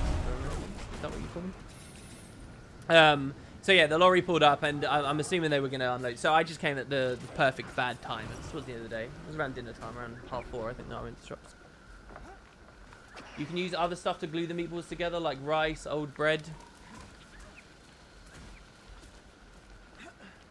I'm desperate. I'll take what I can get. WP 2K16. 2K17. Shit, yeah, Jesus. Oh, so I got another story for you guys as well. It's related to ArenaNet. It's related to NCSoft. It's related to my trip to Brighton from 2 years ago now. Or 3 years ago almost. Jesus, that was 3 years ago. That's mental to think about. Alright, so. And it's related to something I got in the mail today. Now, a true hardcore Wooden Potatoes fan that literally stalks me and knows my every move will already know this story before I tell it. Does anyone want to try in chat? Anyone want to try and guess what this story might be? It's related to those things. And it's very, very, very cool, by the way. It's very cool. Oh, I didn't even realize it was Maguma Vista. That's good. Oh, we should get our daily today. We should. Ascalon Forager. Let's go to sort that out then, shall we? Because that's always good for more stuff. Ugh, the Forager is going to be annoying as well. We should go to a vendor. Alright. Back to Ascalon. We're going to hit up a vendor. We're going to buy some gathering tools so we can actually harvest the strawberries we're about to go get. We're going to play in Diessa Plateau because it's also a level appropriate map now. And we're also going to sell as many things as we can on the TP as we run along. So we just need a regular vendor here. Wow, somebody did get it. Jesus Christ. I do not believe that someone knows what this story is. Dude, by getting that right, you've basically just assumed yourself as a stalker of mine. Shopping Stew says, at Wooden Potatoes, is this the story of someone having found a real wooden potato on a beach? It is that story. That is terrifying. That is if there has ever been a sign to me that I need to watch what I say on the internet because people will never forget it and it will come back. That's it right there. That's terrifying. Alright, okay, I'll tell the full story though. Look at that, 14 silver for a pristine thing. I thought we had 10 of them actually. We did get 10 of them, Jesus Christ. Guys, we got over a gold from those. We should keep those in mind. Jesus, that's good money. So it's the story. While I was in Brighton, I met one of the developers. His name's Isaiah Cartwright. Most of the people, as far as I understand, his friends and colleagues, most of them call him Izzy. This is a guy, what did he tell me he was? He told me, I can't remember, was it 4th or 40th or something? Of the first employees at ArenaNet. Now he's a game designer, I think is his current title or whatever there at the moment. But back during the Guild Wars 1 days, he was one of the balance devs. And so he was responsible for skill balance and profession balance and PvP balance and so forth in Guild Wars 1 when it became increasingly unwieldy. He famously has a skill named after him. He has a White Mantle Confessor Isaiah, named after him. He famously nerfed a skill called Smiter's Boon by pushing its energy cost to 25, its cooldown to 60, and its cast time to like 5 seconds. Nerfed it in every way he possibly could because he was rushing to... It was like it was broken or something, and then he did a nerf. He told me about this in person, but the nerf was broke the servers or something, and he had to leave really quickly. So then he just nerfed it in a different way, and it remains to this day, Smiter's Boon. And the community got enraged by it and blah blah blah. But he's a good guy. He's a decent guy. He told me a lot of great stories. I ate dinner with him and a bunch of other people. He told me how in Guild Wars 1, where he had a lot of the balance, you know, jurisdiction or responsibilities, he told me how back then he had this idea for adding extra attribute lines. Instead of adding Assassin and Ritualist and Dervish and Paragon in those expansions in Guild Wars 1, instead he wanted to add additional attribute lines to the existing classes or something, or combine them together. And essentially what he was talking about, what he wanted to do were elite specializations, basically. And so in Guild Wars 2, when it came to making an expansion, he put the idea forward again, and now we have elite specializations in Guild Wars 2. And he talked about how this was a big thing he'd wanted to do in Guild Wars 1, and it had been pushed to the side, and now they were finally doing it. So, like, this is why we have elite specializations today. I learned a lot of cool stories. Anyway, one of the stories he told me while he was there was... Oh, I feel terrible if I get this wrong. I think he said it was his daughter. I think he said it was his daughter. He said that once upon nothing to do with work, he was walking on a beach, and his daughter found some driftwood on the beach or something, and she ran over and she picked it up and she said, "Daddy, Daddy, Daddy, look!" Right? And she obviously knows nothing about Guild Wars 2 or the Guild Wars 2 community. And he said, "Well, what's that?" And she said, "It's a look, it's a wooden potato." And it blew his mind because he knew wooden potatoes as some guy that made videos about the game he worked on. And so then he got the chance to meet me in Brighton. And so, of course, he wanted to tell me the story about the fact that his daughter had done this. And he said that he wanted to bring it with him, and he wanted to send me the potato. He wanted me to have the potato. Ever since then, his daughter picked it up, and he took it, and he kept it because he wanted to give it to me one day. So I was like, "Oh, that'd be amazing." He said, "Well, look, if you ever come out to Seattle or whatever, I think it was, we ever meet again, I'll be sure to give it to you. I'm really upset I forgot to give it to you here, blah, blah, blah. And I said, that's a really cool story. That's crazy. And it's very humbling and weird for me to think about stuff like that because I'm just some asshole that talks about a game, you know, in his bedroom at his parents' house for years is basically what I was for a very, very long time. I'm still basically that. I'm half a step above that, right? And to think that one of these developers that have been there so long, like, had thought about me when he wasn't even at work. And it's just, you know, it's interesting. And so it was a nice story. And a nice sentiment. It's obviously just a bit of Drifter that he's talking about. But anyway, so that was ages ago now. Ages back. Now, I got a message. I'm sure she won't... hold on. I got a message on Discord. I won't say the people involved with this, I guess. Just because. But let me see.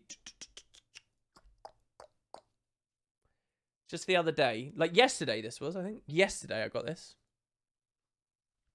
From one of the people at NC, so one of the CMs, okay? Yesterday at 11:58 AM. Hi there. So this is someone from NCSoft. I'm sending you a kind of special package containing a wooden potato. Open parenthesis, literally, close parenthesis. It has been sitting with me for a long while, happy face. I was told by David that Izzy found it on a beach and gave it to David for you. Then David forgot to give it to you when I came to Brighton. Then they forgot to include it with the LED lamp package, which was the Eternity that they gave me, or Khaled Bulg, as I thought it was. And then they said, I believe it's very long overdue, so don't be surprised if you receive a weird potato through the mail. And they said, okay, so it should arrive very soon. And then we started talking about it, blah, blah, blah, blah, blah. Anyway, today, honestly, there was a... I've got it right here. A big envelope for me with my name on it, my address, where I live. And it says it came from Brighton. And I open it up, and it's got literally... This is the weirdest thing I've ever got in the mail in my life, guys. I'll keep playing, sorry. The weirdest mail I've ever gotten in my life, like physical package, ever. And it's got nothing in it. There's no note saying, hi, WP, sentiments, this is what this is, blah, blah, blah. It's literally just a piece of wood. Very light. It doesn't feel very dense. It's not... It's not like broken off of a tree, which is what I thought it would be. It looks kind of like a very long egg. It's clearly been made by someone. But I am now holding a piece of wood, which I guess came from the Seattle coast and has traveled half the world and sat in various offices and gone through multiple hands to quite unceremoniously, I feel like, suddenly appear here in my hand right now today. So literally, it's just a bit of wood. Like, it is the weirdest package. There's a lot of meaning behind it, and I'm really happy I've got it, and I'm not going to throw it away or anything. It's just sort of the weirdest experience I've ever had. And I said, look, I really hope that Izzy, wherever he is, hears that I finally got this damn thing. But yeah, so I do have a piece of wood. I could do a potato can with it, but it would mean drawing on it, and I don't know whether that wouldn't ruin it, would it? That's not. Nobody's gonna be upset with that. All right, Plains of Ashford, Lawclaw Expanse. Let's do that as well. That's another one of the dailies, and that will give us 2 gold, folks. 2 gold. A wooden potato egg. But yeah, so I actually got it, legit. I got the potato. That's such a cool story, hype. Here, I'll show you the picture, by the way. People in chat, I took a picture to show that it's arrived.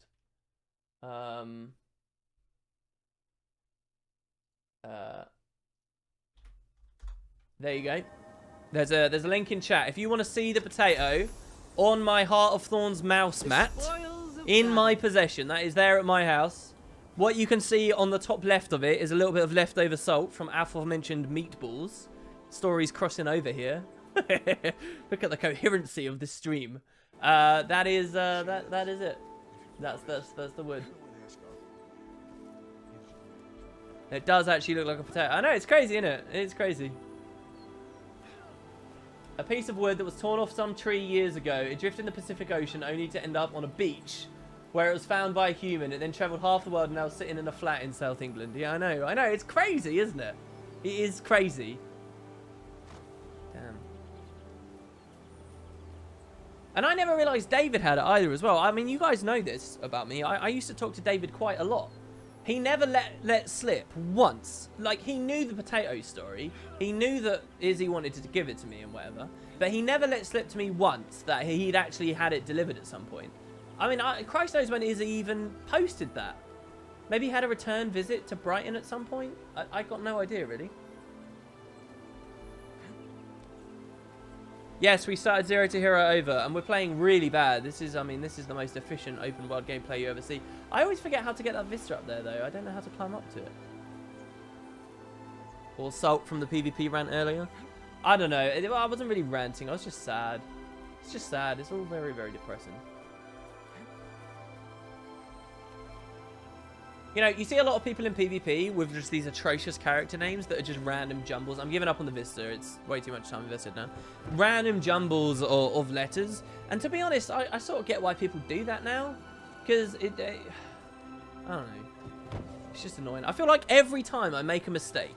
Right, so like earlier, you know I talked about that warrior that I didn't dodge the hammer. And then he got up and he knocked me out, right?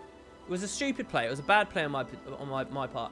But you know what really stressed me out about it? What stressed me out is that guy could now, in theory, be like, he'll just target, he'll just brandish me. Bad player now. Bad player. This is a terrible necromancer. And now he's going to go load in every time he comes in on the matchmaking, which is going to happen multiple times. He's going to say to his teammates, kill the necro, he's bad. Kill the necro, this is a bad necro. You know, anytime on that character, and you like, it's horrible. So I feel like I need to make a new character, like, just to get around people being judgmental or complete arseholes. I don't know. It's just driven me away. Like, that whole PvP thing, I've been driven away from it. I'm not PvPing anymore. Not unless I do it on a new account, on a separate account. And that's how strongly I feel. I really enjoy playing it. I really enjoy. If it's not in a situation where it's the same douchebags every game, and if it's not in a situation where I have to swap off of Thief 5 out of 6 games in a row and lose all of them, because the Thief that refused to swap is bad at the game. I mean, the fact that they're not swapping in the first place is a sign that they're bad, to be honest. Which is not a nice feeling. But, like, if those things aren't happening, I'm enjoying myself, and it's a hell of a lot of fun. Is there a story behind my name? No, there's not. I was just combining random things together. I was on a wooden desk, and the first object that I thought of was potato, so I combined them together. Because a friend of mine had done something similar for his MSN name way back in the day, and I was out of inspiration, and I did that.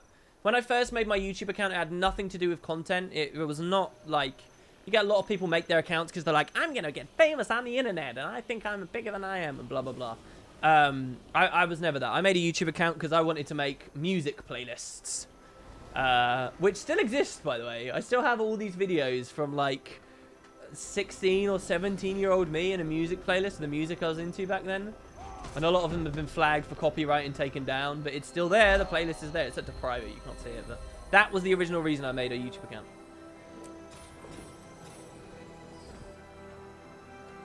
Quickly. My PS account is called Iron Socks. Yeah, if I made an alt account, honestly, it would be some completely innocuous name. It would be something you would never know it was me, because I don't like it. I don't like PvPing when people... Every match that someone says, oh my god, it's wooden potatoes, and you die, and you see they start jumping on your body, or they stop to type shit at you, like, even if they're nice and they're like, love your videos, man, it still winds me up, and that says something, right? Someone can kill me and say, hey, WP, I love your videos, and they're enthusiastic and they're happy and they're nice. I'm sitting there grumpy, being a stressed out, horrible person. Like, oh, that's a bad sign, isn't it, really? New land. Good evening, good evening, good evening. Let's go this way. You were that guy once upon a time. I mean, the thing is, I'd probably do something similar. If there was anyone like really big in the community that I was like, oh wow, it's that person, I'd probably... I can't think of who I'd do that with. It must be horrible being a dev as well. PvPing with your dev tag on, I wouldn't be surprised if none of them do it. Because Jesus, how annoying. New land. New land! Might be one of the reasons pro players play on all accounts. I think the current reason is to troll the leaderboards because there's a deficiency with them. What was rigged? Reroll? Oh, well, so the giveaway just finished, I think. Okay. I feel like we've been doing stuff really slowly here. I should have tagged more things as we were going.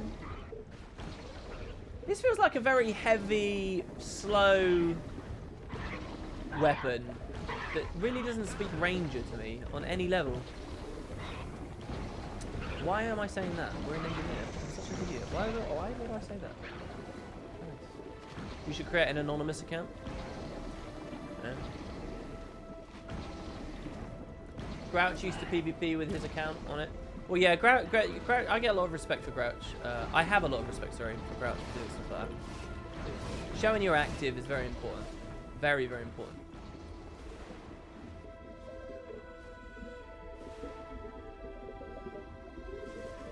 There's a hidden achievement if you kill a dev in PvP. Yeah, I thought that was more of a world versus world thing, though. Don't you have loads of alt accounts? No, I don't. My accounts are this.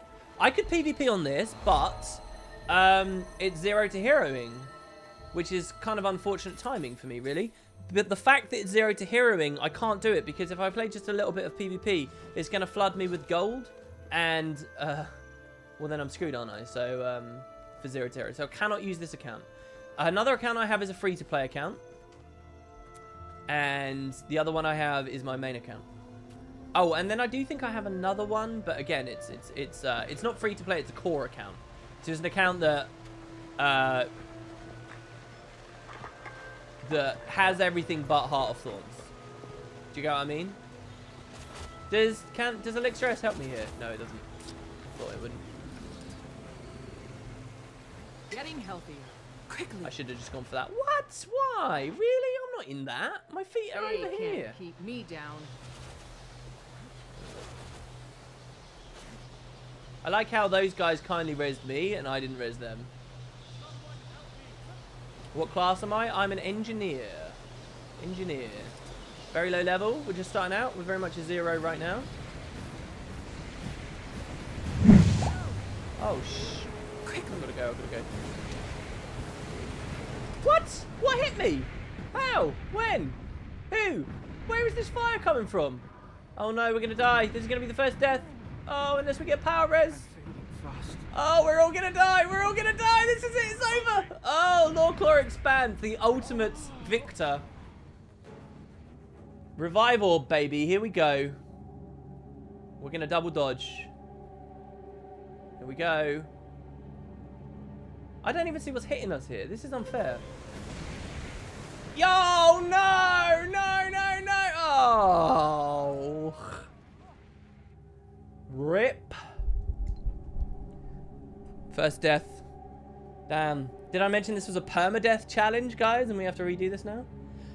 By the way, guys, we do have a lottery going on. If you want to win potentially 1,000 gold, be sure to come in on the lottery. Do be aware that you need to be at the stream where the lottery ends to claim your prize. Double rip. I'm going to wait here and hope somebody reses me. This is a bad idea, isn't it? This isn't time efficient. This is mental. No, I know. I think it is more time efficient to wait. If this guy, Necromancer, reses us, he's in our guild, we're going to hope that Necromancer reses us. That's what we're going to do. Because I don't think this is firing anymore. Why is there a banker golem there? Can you drop a banker golem from dead and then use the bank from dead? That's not right. It's like they've all turned off. All right, here we go. Oh, how much health did that guy have? Jesus. So I think this will DPS us in down state. So I think he does need... Oh, no, no, we're good. We're good. We're good. All right, we're excellent. This has worked out beautifully.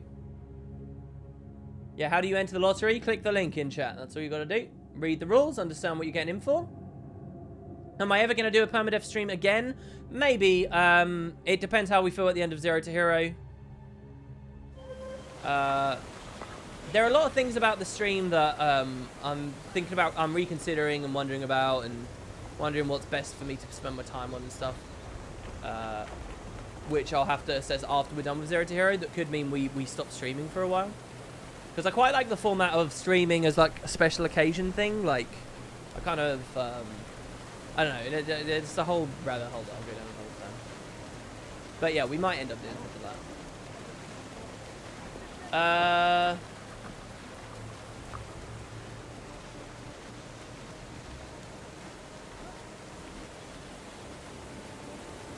I'm the kind of guy that asks dead at Tyria. I don't think that's true. Just because I waited there. That was smart. That was a good thing to wait with. So now we go through here because someone's already opened it. And this is all good. You got baited.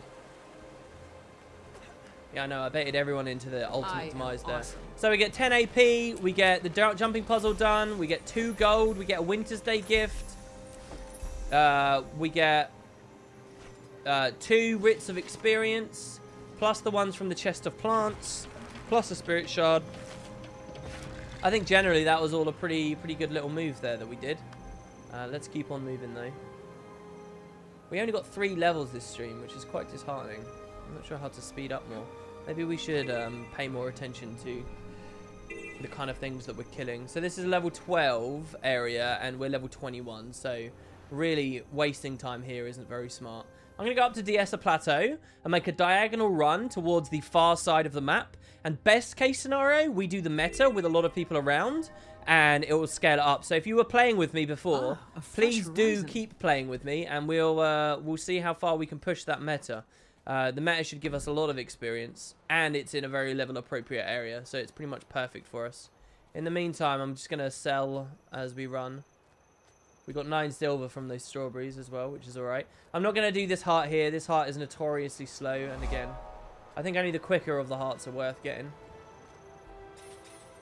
WP is easy to the highest stream for Guild Wars 2 for the past few hours. Seems pretty good so far. Well, usually what happens with my streams is if I remind people on YouTube that I'm doing it, they come.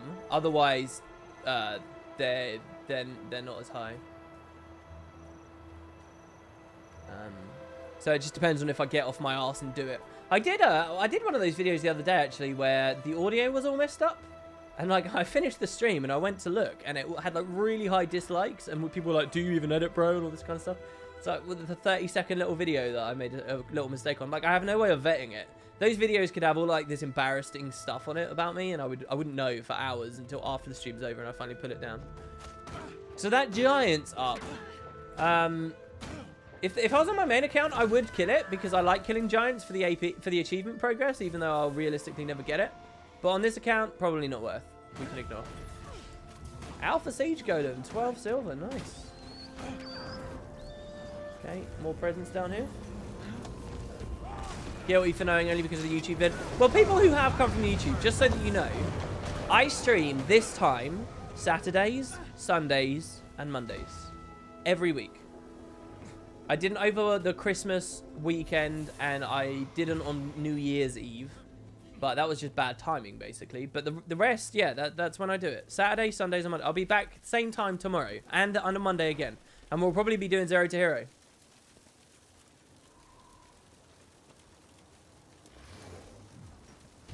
But all of that said about the viewership, I know that I am...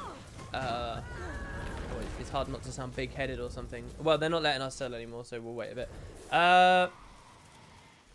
Let's put it lightly. I'm one of the bigger Guild Wars 2 Twitch streamers. I know I am that, and it's probably good for the scene for me to keep streaming. But realistically speaking, I'm not sure there is too much worth to doing this. I'm a bit disappointed with my second half of 2016 progress on YouTube and quantity of content and stuff. And I'm not sure, like, there's a lot of ways that streams have overlapped with videos in ways that I didn't foresee. Like, this is all very, very interactive, and it's lots of questions and things. That means I basically aren't doing Q&As anymore, and I don't know, like, I kind of like the idea of doing streams as these big, epic, special occasion style things, rather than, you know, regular things. I'm not sure. Sunday's the only stream that you can watch. You have busy Saturdays and Mondays? That's kind of weird, isn't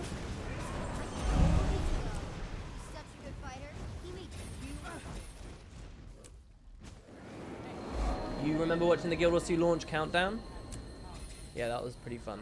See, I like it when I have a lot of structure like that. That countdown, you got to understand, that countdown, I was working full-time while I was doing that. I was working full-time in IT consultancy as I was doing that. I was working like, and that was with an hour-and-a-half commute one way. So I would get up at like 7:30 in the morning. No. I'd get up at like 6:30 in the morning, be out the door for 7:30, and I'd be on buses and trains from 7:30 till 8:30 till 9. At 9 a.m. I'd be at the office, and I'd work from 9 a.m. till 5 p.m. Okay? At 5 p.m. I'd get on buses and trains to get in the house at 6:30 at night, and at 6:30 at night, right, 12 hours after I'd woke up, I would then go up to my PC the second I got in. I think I'd eat dinner first, I can't remember anymore, but the second I got in, and then I'd make a Guild Wars 2 countdown video, or a Q&A video, or something. I'd push something out on YouTube, and by about 9 p.m. at night, I was done, and then I'd go to bed. And I maintained that for like a lot of videos, like a long time. Oh, this is really good. Look at the progress card. Look at that. Oh my god. Look at our heart dinging up there. That's brilliant. That's absolutely excellent. Just need to make sure I stay in range. We got to stay back here. You see how it's flitting in and out of the range of the heart? Because realistically, they don't actually. So I've got to tag and then like move back if I can. Something? I'm not quite sure. I'm not sure what happened. Well, this is being weird right now. Am I in range or not? Are we in range? Okay, stand here. Don't move. There we go. Heart finished. And then we can finish this over here. But like, and you know, it's, I've always maintained that, like, that if you have the right structure and you have enough, and you're working hard, you can pull off magic things. You really can. And then I look at myself after I quit my job, and I was like, yeah, I'm going to try and do this full on.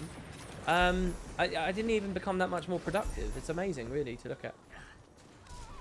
You just need structure. Or I need structure, I should say.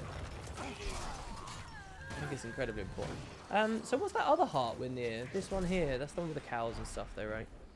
Let's grab this waypoint. Let's unfog a little bit of the map, and then we're going to start heading north. You really watched all the old WP videos a few days ago, like the video where WP explains why Guild Wars 2 does not really need raids. Yeah, I think that stuff would all be really, really, really interesting. Can you sum up what I said back then? Come on, hit me. I'll hit back. I mean, I think some of my comments there probably, well, I don't know. I don't know. See, that was so long ago, I don't know what I was saying. But I would assume I was saying something like, well, we have dungeons, so why would you need raids? Or I was thinking about raids as in traditional MMO raids of 20+ people, which I still stand by. And I'd say, of course you don't need that.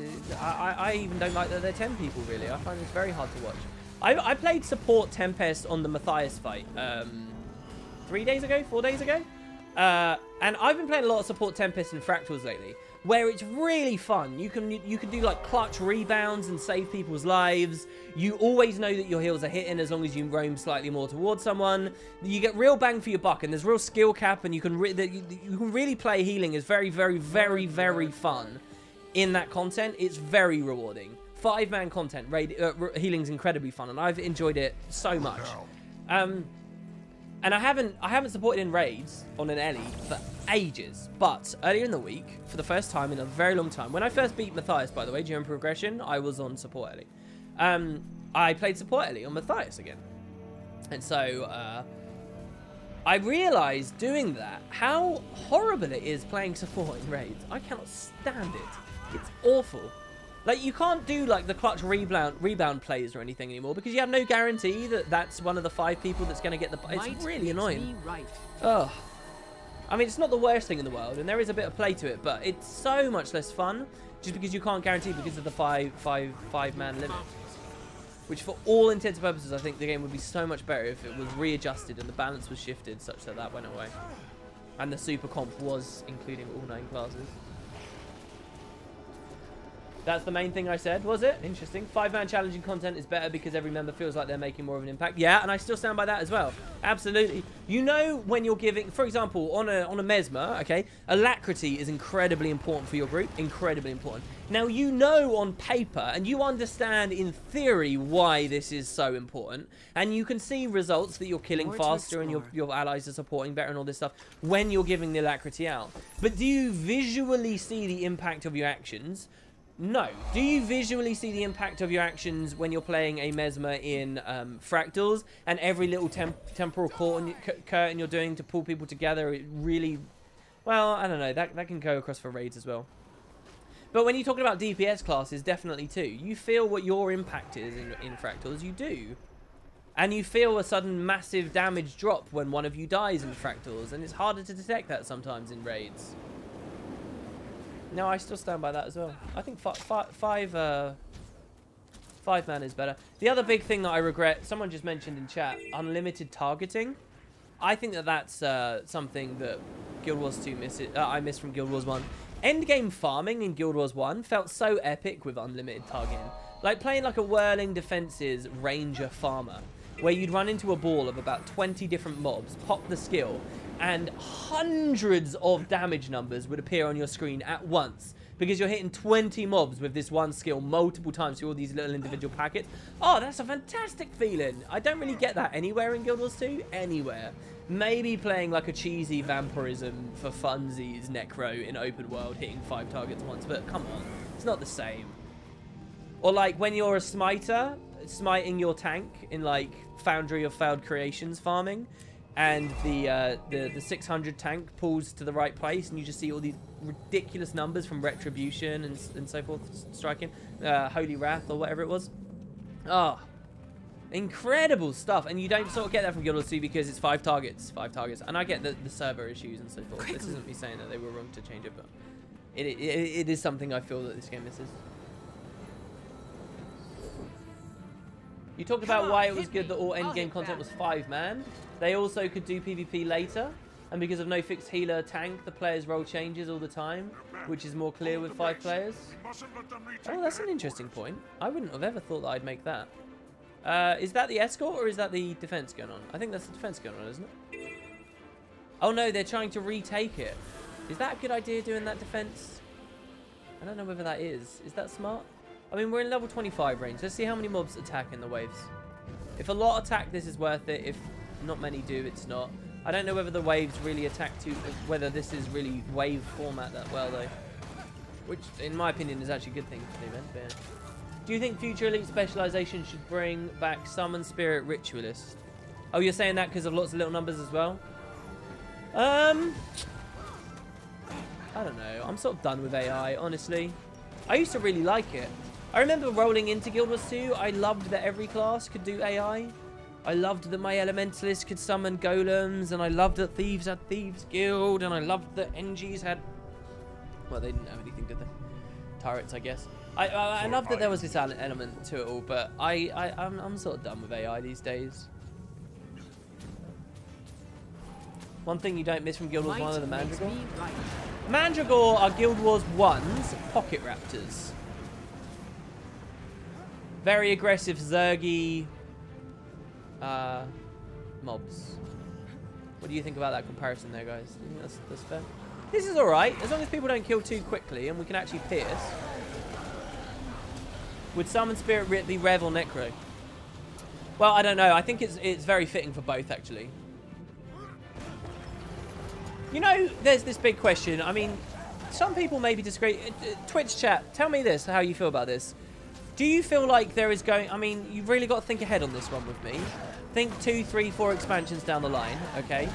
Do you think that in the future, the devs are going to run into a problem with finding inspiration for Elite Specializations? 1 if you do, 2 if you don't. Do you think they will run into problems with Elite Specializations for inspiration for them and clarity for them? 1 if you do think they'll run into problems. Think about 3, 4 expansions down the line. They're doing 9 each expansion. 1 if you do think there'll be problems. 2 if you don't think there'll be problems. See, I tend to be in the camp of 1. I think that they probably will. And I think one solution to that could be like doubling up. So when they finally add the Ritualist, maybe the Ritualist should be both Rev and Necro, get it or something? And like they can use that same flavor.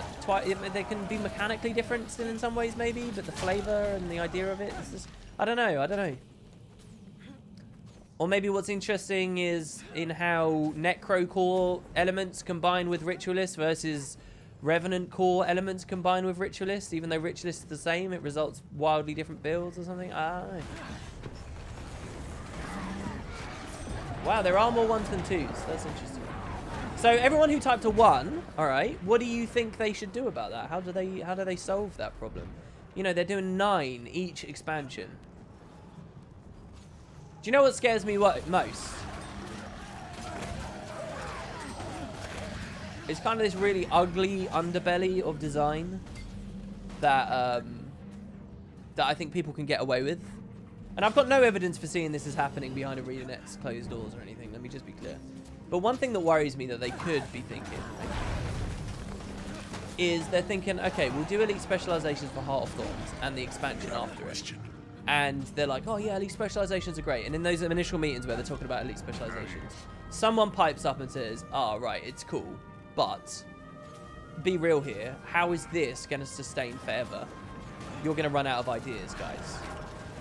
And what really worries me is that at that point, they turn around and say, well, it doesn't matter. We can do, you know, 2 expansions of Elite Specializations. And then on the 3rd, once we've run out of ideas, let's scrap it entirely and do something new. It's an MMO. It doesn't matter. We'll just kick it all to the wayside, and we'll tell people, oh yeah, it's because we ran out of inspiration, and we'll do something entirely different at that point. And that kind of thing upsets me. Because you could get away with that. You could do that. In the face of you, because, you know, if they do that 2-3 expansions down the line, who cares? That's like 6 years. Make a new game.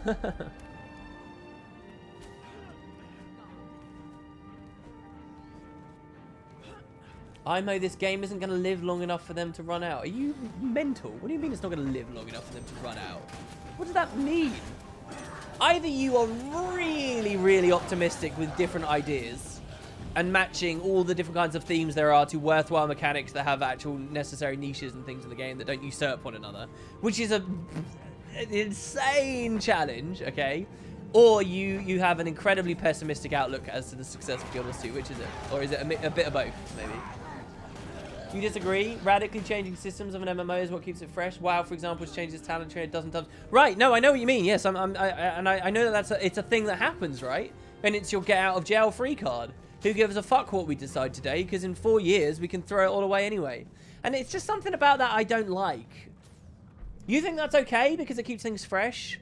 I sort of... I want a game to pick a lane and stick with it and be proud of the lane that it's picked and hone that lane and make it what it can be. And when I think about Guild Wars 2, I want to think about Elite Special. I want to have like a sturdy core foundation as to, because this isn't like some little thing. This isn't like their current implementation of Black Lion chests, which, yeah, could change again in a year, and then change again a year after that, and then a year after that, that they can keep reinventing the wheel, because that's just Black Lion chests. This is like a big facet to the game. And like, I kind of want to feel like those things have a solid foundation. But it's kind of like this idea of just design by accretion, right? Just run something till it's in the ground. Design it knowing that it doesn't have longevity in it in the first place, and then just abandon it a little bit later. And again, I don't actually really see much evidence for ArenaNet having this line of thinking. I don't think they put anything into Core Guild Wars 2 thinking, oh yeah, we'll delete this later. I really don't think. I can't think of a single thing except maybe like implementation of shoddy stuff like Zhaitan. They probably put Zhaitan in and thought, yeah, we'll delete it later, right? But you know, like deliberately implementing something knowing that it has a short shelf life, it's weird to me. Would I play a remastered version of Guild Wars 1? I would, yeah. I actually would. Do you know what I'd love more than anything else? I would love them to release like the client and modding tools for Guild Wars 1. Come on, hit me. I'll hit back. Oh, it would be a dream come true. Especially because I've been playing a lot of PoE at the moment, and those games are so similar, it's unbelievable. Oh, and then people can mess about. Oh, can you imagine that?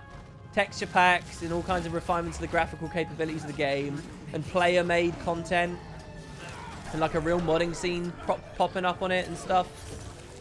I'd love that. You would see me become a dual Guild Wars 1, Guild Wars 2 content creator in a snap. Easily. I would love that. That would be so cool. You wonder when we'll hear news about their mobile game. That would upset me, I think.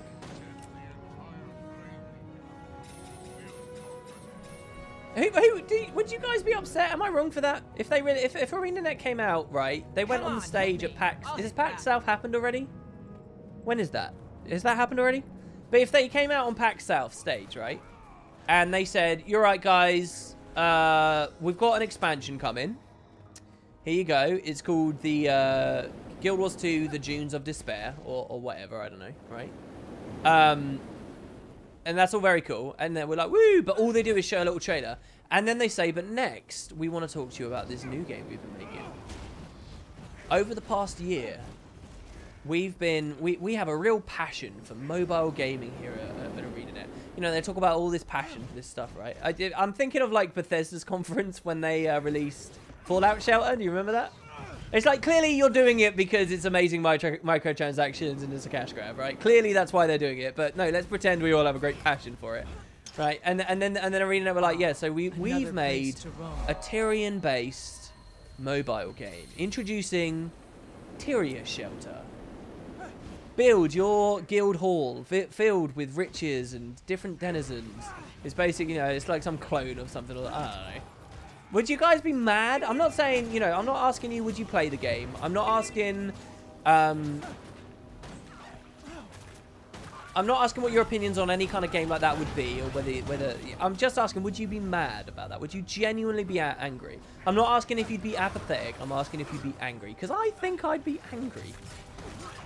And how wrong, and I think I'm wrong to be angry about that. I think that's a bad thing for me to say. But I think I would be angry. I think I would be pretty furious. You'd not be mad if it integrated with the game. But, I mean, what does that mean? What, a Hall of Monuments style integration? I don't think that's good. We've grown in disgust and never acknowledged its existence.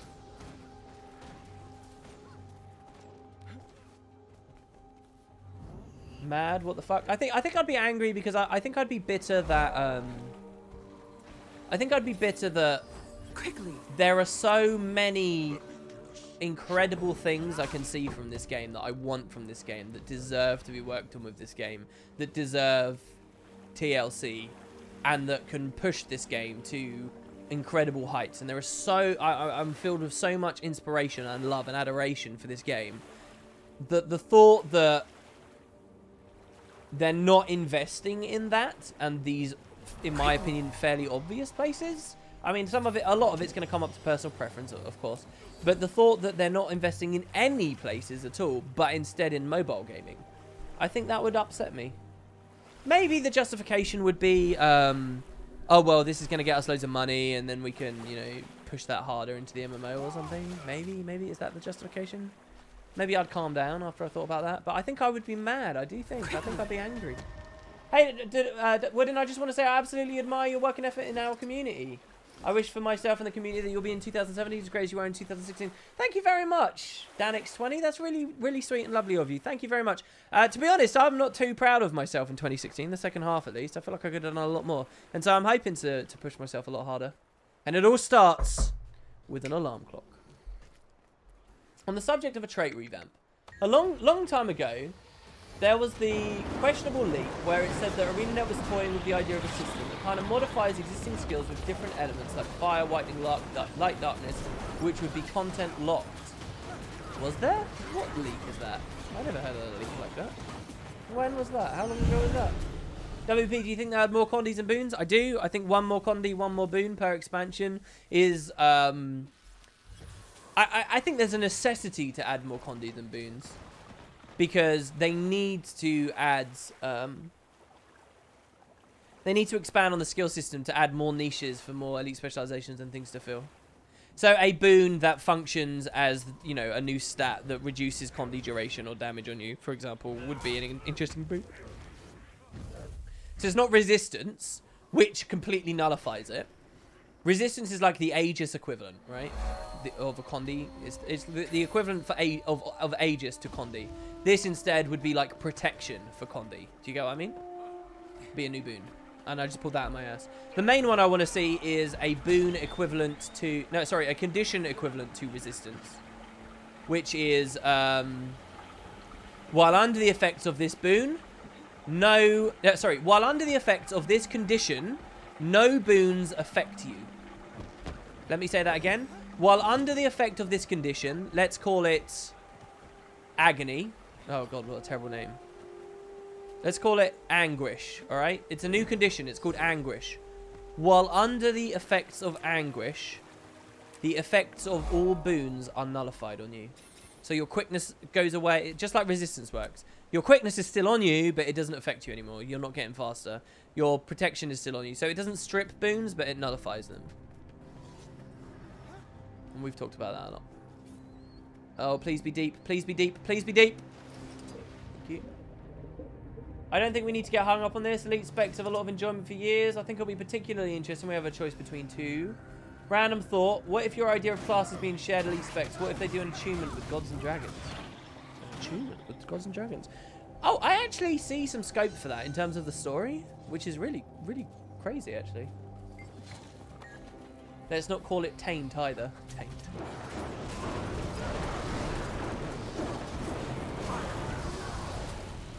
What if there was a Condi that was a breakbar dot? There's loads of Condis that are a breakbar dot. Every CC, blind is a breakbar dot, chill is a breakbar dot, immove is a breakbar dot, fear is a breakbar dot. There's loads of them. Quick off topic, would you play a game that has the ability to change the gameplay feeling between the MOBA feeling and the MMO feeling? Do you think something like that possible? A game that can be played in both ways but remains fair?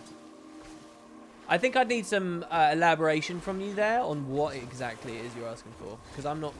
Maybe I'm a bit short on inspiration. I'm not sure where the middle ground is between MMO. I mean, what does MMO mean straight away? It can mean about a million different things. Yeah, I'm willing to try and answer, but I'm not sure what is the marriage between MOBA and MMO. What is that?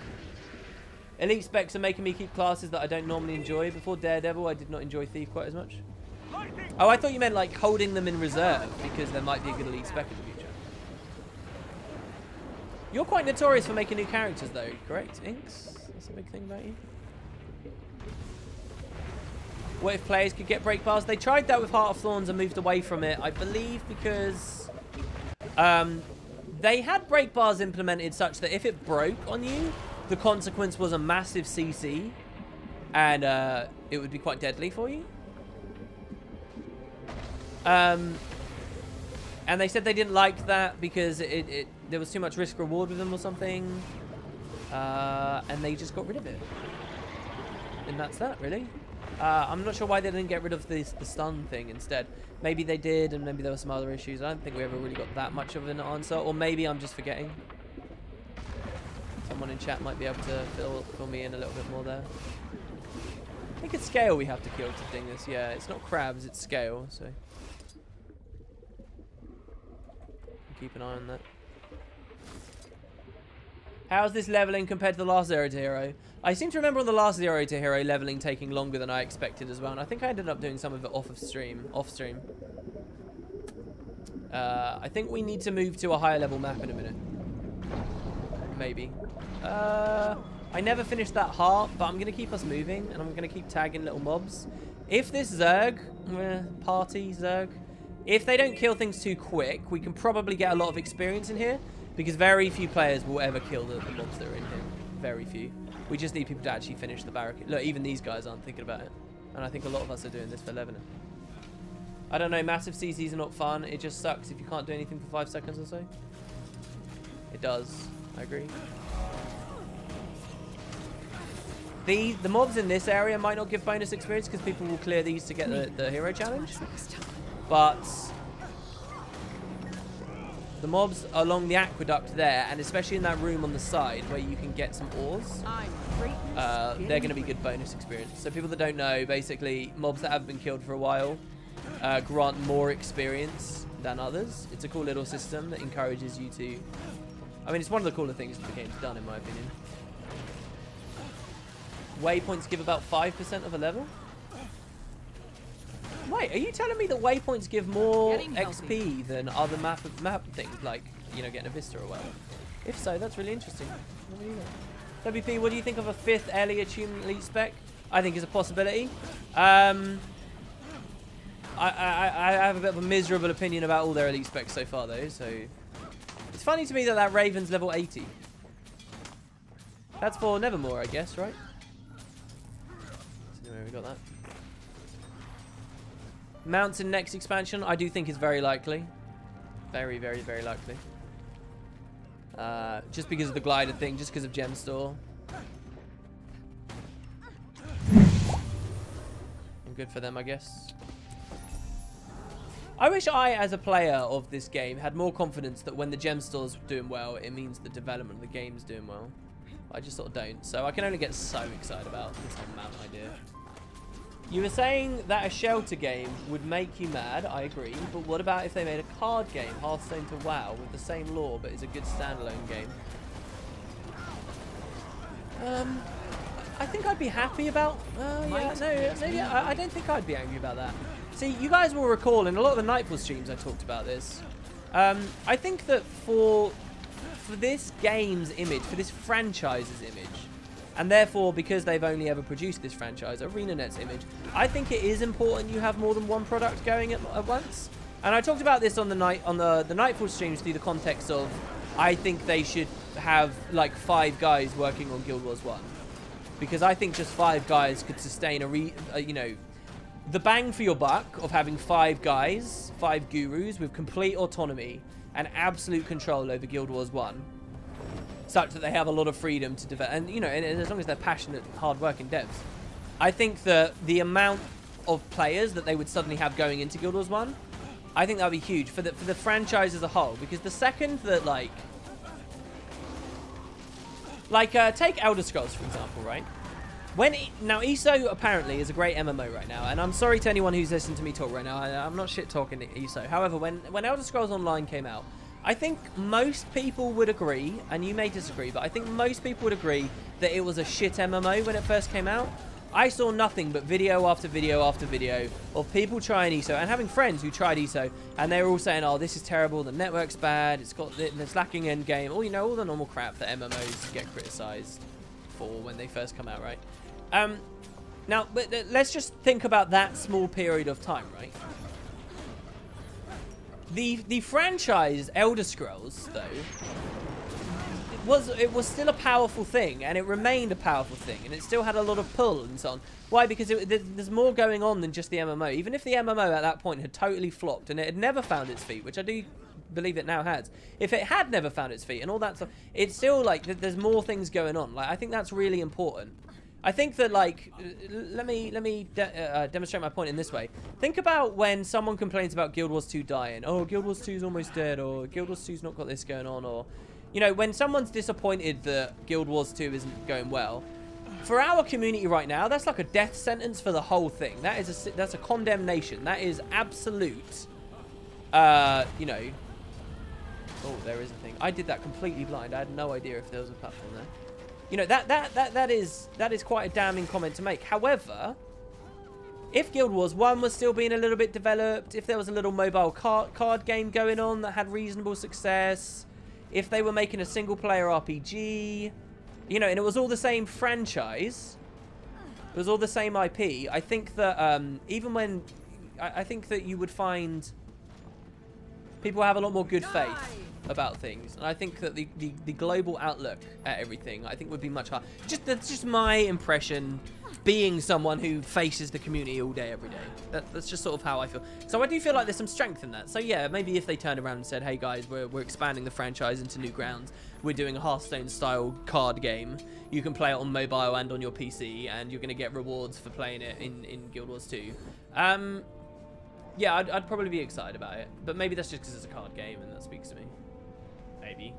I feel like I'm ranting a lot. Am I rambling? You always wanted Cloaks and Capes. Polymock as a mobile game. I'll tell you what's really interesting. Another thing going on, guys. Someone released a bunch of user interface concepts and things from their early times at ArenaNet. And they showed off Polymock minis and things. I think it was... No, was it Polymock minis? I think it was. And that Shaman did a video where he data mined some Polymock audio. About Polymock minis being for sale at the Black Lion Company. I guess they were really, really going to go for it, but then they weren't happy with the implementation or something. I'm always rambling. Yeah, maybe that's true. All right, we're going to have to look to closing the stream soon as well, guys. I'm afraid. Is doing hearts for the Zero to Hero really worth it? I've done a few characters just collecting waypoints and skill points and felt much faster than when I tried to do map completion. Did you find that stopping to do your hearts is worth it? I think you're right there, Oplicum. I think you're absolutely right. I think that hearts do slow you down a lot. And I think realistically I should stop. What was your technique? Just tag stuff as you ran and grab POIs and waypoints, as you say? Maybe we'll try that strategy. Because I do feel like that's faster. The fastest we've ever leveled was we got about 20 levels in an hour or some shit. What was it? Well, it was on Goat Dropper, guys, where we had a huge Zerg. This wasn't Zero to Hero, but we had a huge Zerg, and we were tagging stuff underwater in Bloodtide Coast with the Zerg, where it was all giving insane bonus experience, and we had a bunch of tonics and things up, and we leveled really quickly there.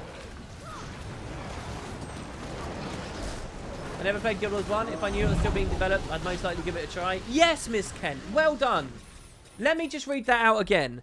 I've never played Guild Wars 1. If I knew it was still being developed, I'd most likely give it a try. Come on. And do you know how many people are in that position? Let's do this. Prove me wrong. All right. Okay. Type a 1 in chat. If you would go... It's only 5 people and development's slow. Okay. But type a 1 in chat if... that was happening for Guild Wars 1. There was a bit of development. They were finishing the class balance. They were doing the Paragon overhaul that they'd promised us. They did flash enchantments for dervishes. They did the new exhaustion for Ellies and stuff, and then they stopped. If the Palawa Joko arc was now coming out, it's Guild Wars 1. It's old. It's an old game. It's not a particularly great game. But if the fact there were 5 people working on it, right? And would that be enough to at least get you to reinstall the game and play it every now and then? It doesn't have to be your main MMO or anything like that, but would that get you playing the game? If your answer is yes, type 1. And I seriously do believe that with just that, they'd make bank on bank tabs, on some of those outfits that they had released, on mercenary slots. You know, when I do a video, 7 mercenaries, lol, they'd make money on stuff like that. But more importantly, it's not just about them, and that's without them even adding to their Guild Wars 1 gem store. But more than that, what this is about the global perspective the community has of the IP, of Guild Wars. And it expands things. And I think it means a lot. I think it really means a lot. I think you get a lot of bang for your buck with just a couple of devs on Guild Wars 1. I don't know why they don't do it, maybe... And that can seem very hypocritical of me as well, because, you know, I hate the thought of them making something else on the sly and whatever. I didn't ask for a 2 there, Kjav. You're playing it in your second window now, Tavabi? 1, but it's already installed. I think it'll be enough to increase your enthusiasm. I mean, yeah, and I'll tell you what really thrills me. As a content creator, oh my god, I'd love to do that. I'd love to be able to do a random video once every 2 months where I say, sup guys, check it out. So this changed about this class, this new quest chain came in. Here, do you want to watch me do a playthrough of it? Oh, even if it only got, you know, like 5k views or something, which would be like a quarter or less of some of my bad Guild Wars 2 videos. Even if it only got that, I'd be so happy to do that. It'd be so fun. Quickly. You talk about expanding the IP, but Hearthstone cheapened the Warcraft IP for you. Really? Talk to me about that. Why? How? Noxy, II. How? How did that do that? I mean, Warcraft is already a good example, going from RTS to MMO. I mean, rest in peace the idea of a Warcraft 4, I guess, which some people are still sad about. But, you know. WP, in regard to magic being drained from the defeated dragons to the living ones, as we discussed before, Morgi had his own magic over his mind, his own voice. He was able to communicate with us, the players. Do you think the living Elder Dragons may utilize this power and have a voice to speak to us? I think this small touch would bring much needed depth to the Elder Dragon story. I agree completely. I think that the space for it in the lore, I think, is something they should absolutely do. 100% without doubt. To spread my legend. I think that that is perfect, and they shouldn't forget about that. I think that is really, really, really good. Have I seen the new Sherlock? It's amazing. I have seen the new episode of Sherlock. I have, actually. Unless there was one like last night. I haven't seen that. I saw episode 1, The Six Thatchers. And it was a really interesting experience, actually. Because, if you guys don't know, Sherlock, with Benedict Cumberbatch, Martin Freeman. I watched season 1, 2, 3. It's been 3 years since they did an episode. they're like movies. Each episode's like a movie, and there's only 3 episodes in a season. I thought that season 1 and 2 were really excellent show. However, I thought that season 3 was some of the worst TV I've ever watched. I hated season 3. I thought season 3 was awful. I thought that season 3, they had disappeared so far up their own arse with just catering to fanfic bollocks, and like, it was awful. Someone described it once upon a time as it felt like season 3 was written by Tumblr, fans of the show on Tumblr, and I couldn't agree more. I hated season 3. I thought it was terrible. The melodrama was way too... It was just... Anyway. But, so the new episode came out, start of season 4. I watched that. Season 3 as it came out. As far as I understand, everyone liked season 3, and I was a bit of a, you know, just a stick in the mud. I was just a bit of a dick for not liking it, whatever, right? Season 4 came out. Now, I was a little bit drunk while I watched it. I'll throw that in there. I was a little bit drunk while I watched it, but I watched episode 1, The Six Thatchers, and basically it was like a James Bond style thing that they were doing there. It was ridiculous and stuff, but the show's always been ridiculous, and I thought it was okay. I thought it was alright. I enjoyed myself. I didn't think it was that terrible, but I went online and everyone hated it, which is really weird to me. I don't know whether that just shows how off base I am these days. But everyone really hated on The Six Thatchers. I thought it was okay. I thought it was an alright episode. The thing is, the show to me has always been quite absurd. The show to me has always been very fanciful. It's always been, you know, full of nonsense and like bigger than life, but who cares because it's having some fun, a pulpy, ridiculous story. It's always been that, and so it's you know, The Six Thatchers wasn't too offensive to me, but everyone hated that they did a big thing on one of the characters, and I sort of see where they're coming from. It's Sherlock, whatever we get is good. Season 3 was awful. I will stand by that. I will take that with me to the grave. Season 3 was a terrible, terrible season. Might makes me. They may as well have been looking at they may have had the actors looking into the camera, wanking off over themselves for an hour and a half, and it would have been of the same quality. It's basically given the same message.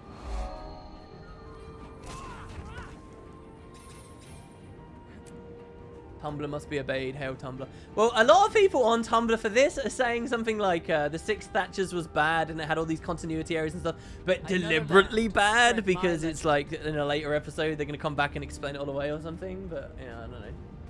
Beer is the best food and it doesn't have to be chewed like all those other annoying foods. What about soup, bro? I had soup today. Soup and meatballs. Which was delicious. I love these maps. My god, how good are these maps? Might makes me right. Go and shove it in my gob. But yeah, I just want to remind you guys, since the stream will be closing down very shortly, I just want to remind you all, we are doing a lottery, okay? So you can buy a ticket for this lottery. You can win 1,000 gold. I mean, seriously, think about that for a second. You will just have mailed to you, like, I think our last first place winner was, what was it, 700 gold? Or was it late 600s? You can win a huge amount of gold. There are going to be 3 winners as well. And if the winner isn't present at a stream to claim it, then we do a rollover and someone else gets to win, and the prize pool will keep growing and growing and growing, or we'll just roll for someone else straight away. So it's really cool. We've done 3 lotteries so far. They've already been very successful. We've had some huge winners. If you want like a massive kickstart for the start of a legendary, if you saw my account tour and you want to get something on there like the tiger on your back or something like that, trust me, you want to get involved on this, just click the link that is in chat right now, participate in our lottery. Any proceeds we make from it will be going on to some very special events going on in the guild hall that I'm hoping to make some videos of, and it should be very, very, very interesting. Also, if you want to be in the guild, now that the purge has happened, please do consider, we want people who want it as their main guild. Check out Discord. We've got a little section in there for all of that. There you go. What happens if this dragon business is related to the vanishing of the gods somehow? Like, once there is so much ley energy to return, the gods notice the energy level rising and return and start fighting each other from the power through. Could be a thing. I don't know what the devs have got in store for us on that. I'm very scared. If I was in the writing room, that is the thing I'd be most scared of them moving into these days. Because it's so wild and perplexing and incoherent and tricky of a subject matter, the nature of elder dragons versus the nature of the gods. It's scary territory to go into. That's what I think as a seasoned lore person. Maybe, you know, a lot of other people just appreciate, you know, oh, it's Dana again, ah! But we'll see. Trust WP gamble, gamble, gamble. Yep. Guys, we've run 3 lotteries, and get this. Out of those 3 lotteries, we've had 9 winners. Think about that. 9 people have already won. You could win too. It's practically a sure shot for you. Ain't it turn the dragon into big Pokemons? Not a very interesting comment you've made there, or a very insightful one, but it's one I've made myself. So yeah, sure. What are your opinion on the mounts? The leaked information. I'm afraid that mounts with abilities will become like our new class somehow. Question mark XD. Why'd you put question mark XD on the end of that? I don't know. I think it's very likely that they'll do it. I think there's too much money to earn from it, as I've said. But I think that with enough... Here's something that does appeal to me, okay? Here's something that genuinely appeals to me. Has anyone ever played the game Journey? People in chat, you've ever played the game Journey? It's a PS3 game re-released on PS4. You ever played Journey? Or Shadow of the Colossus is another great example. These are games I cite all the time. I'm very excited by the idea of very barren, very large, very epically wide and broad maps, where much of the exploration is kind of drifting through. And so like in Shadow of the Colossus, you'd be on your mount, you'd be on your horse, aggro, riding around. Now, I kind of love the idea of the Crystal Desert maps, should they come, to be like these enormous maps, right? Like enormous maps with no waypoints in them, or just one waypoint at the entrance, and to just take that further. And then the way that the mounts sort of tie into this, should they come, would be they key into your exploration of the maps. And they're very long, very sweeping, beautiful, epic-sized sand dunes that you can traverse. And yeah, I think that the mastery system, as underdeveloped as it is, and as much TLC as it needs, even in its current state, I feel like the mastery system can key into that stuff. For riding Janundu and whatever else, just as it keyed into riding unlocking gliders. Abzu, the underwater experience. Yeah, a bit Abzu-ish as well, I guess. Yeah, Abzu would be a good example. How much of the far Shiver Peaks can you go to with the latest update? It's like this chunk here. On top of... It's like half of Frostgorge Sound on top of Frostgorge Sound. Oh, and because I did that, I missed an event there, buddy. Let's hit level 24, and that's when we'll close the stream. Check your donations. Did we have a donation? Did I have a donation? Do you mean in-game? Oh, no, well, Moon JQ. Oh, I was very sad to hear about your fish. I couldn't figure out how to do a lump sum on Patreon, so I wanted to donate towards a new fish fund. Thanks for all you do. Oh, Moon, thank you so much, dude. Yeah, I was really depressed about that. Yeah, guys, one of my fish died. I was very sad. I'm not going to go on about it. Apparently, it's stupid. I had a fire in... Oh, I never told you guys there was a fire in my apartment block. There was a fire, and I had a fireman come to check for what... It was above where I live. And they put it out in this guy's kitchen. He'd lit a candle. He'd left a candle burning or something and gone out. And there was a legitimate fire. The alarm was going... this is another story, I guess. But the alarm was going off for ages. And I was like, what do I do? Do I put... Eventually, they came, though. They put it out. And I had a guy come and inspect my apartment a little bit later for water damage on my ceiling, just in case it had seeped through, because then they'd have to sort all of that out. But yeah, there was a straight up fire. But I care about my fish, and I was talking to my mum about it when she came over to visit one day. And I was like, yeah, I was telling her all the ins and outs of the fire and how it happened. I was like, I don't know what I'm supposed to do. What would I do if there's a fire? I've got so much like expensive equipment and stuff to save here. What do I save first? And I said, oh, no, how would I save the fish? And she burst into laughter because I'd said, oh, how would I save the fish? She found it hilarious that I would ever even consider saving the fish, that I was genuinely concerned about saving the fish in the event of a fire. But I did think about that. I wouldn't want to just leave them here to some inferno. But yeah, one of them died. I don't know whether I'd do it. Thank you very much for the £5. That's excellent. That makes this, you know, worth doing. So I really, really appreciate that donation. Thank you very much. I don't know whether I'll spend it on another fish though, because I'm scared that my water's bad, and I wouldn't want to put a fish in there to suffer in, you know, some nitrate high environment, or whatever the problem is that they've got at the moment. Just to die again, because apparently it feels like burning. It's like it's swimming in fire or some shit. I don't know. But it saddens me. Yeah, Inks, you're saying get insurance, but I might be moving out very soon anyway. Well, not very soon, like in the next 3 months or so. Like I say, I want a garden. I want somewhere to, you know, and I want another room. You won't believe how clustered this room is right now. I have That's an how I ironing do it. board, multiple boxes, a treadmill, 2 computer desks, 2 massive cabinets, 3 computer desks, sorry, another one's in the corner with my render box, and a couch and a computer chair, all in a very small room. A very small room. The ironing board is my standing desk, so, but in a very small room. I've got no space. Like 50% of this should be in another room. I want a separate room, and my bedroom's full as well. It's chock-a-block too, so.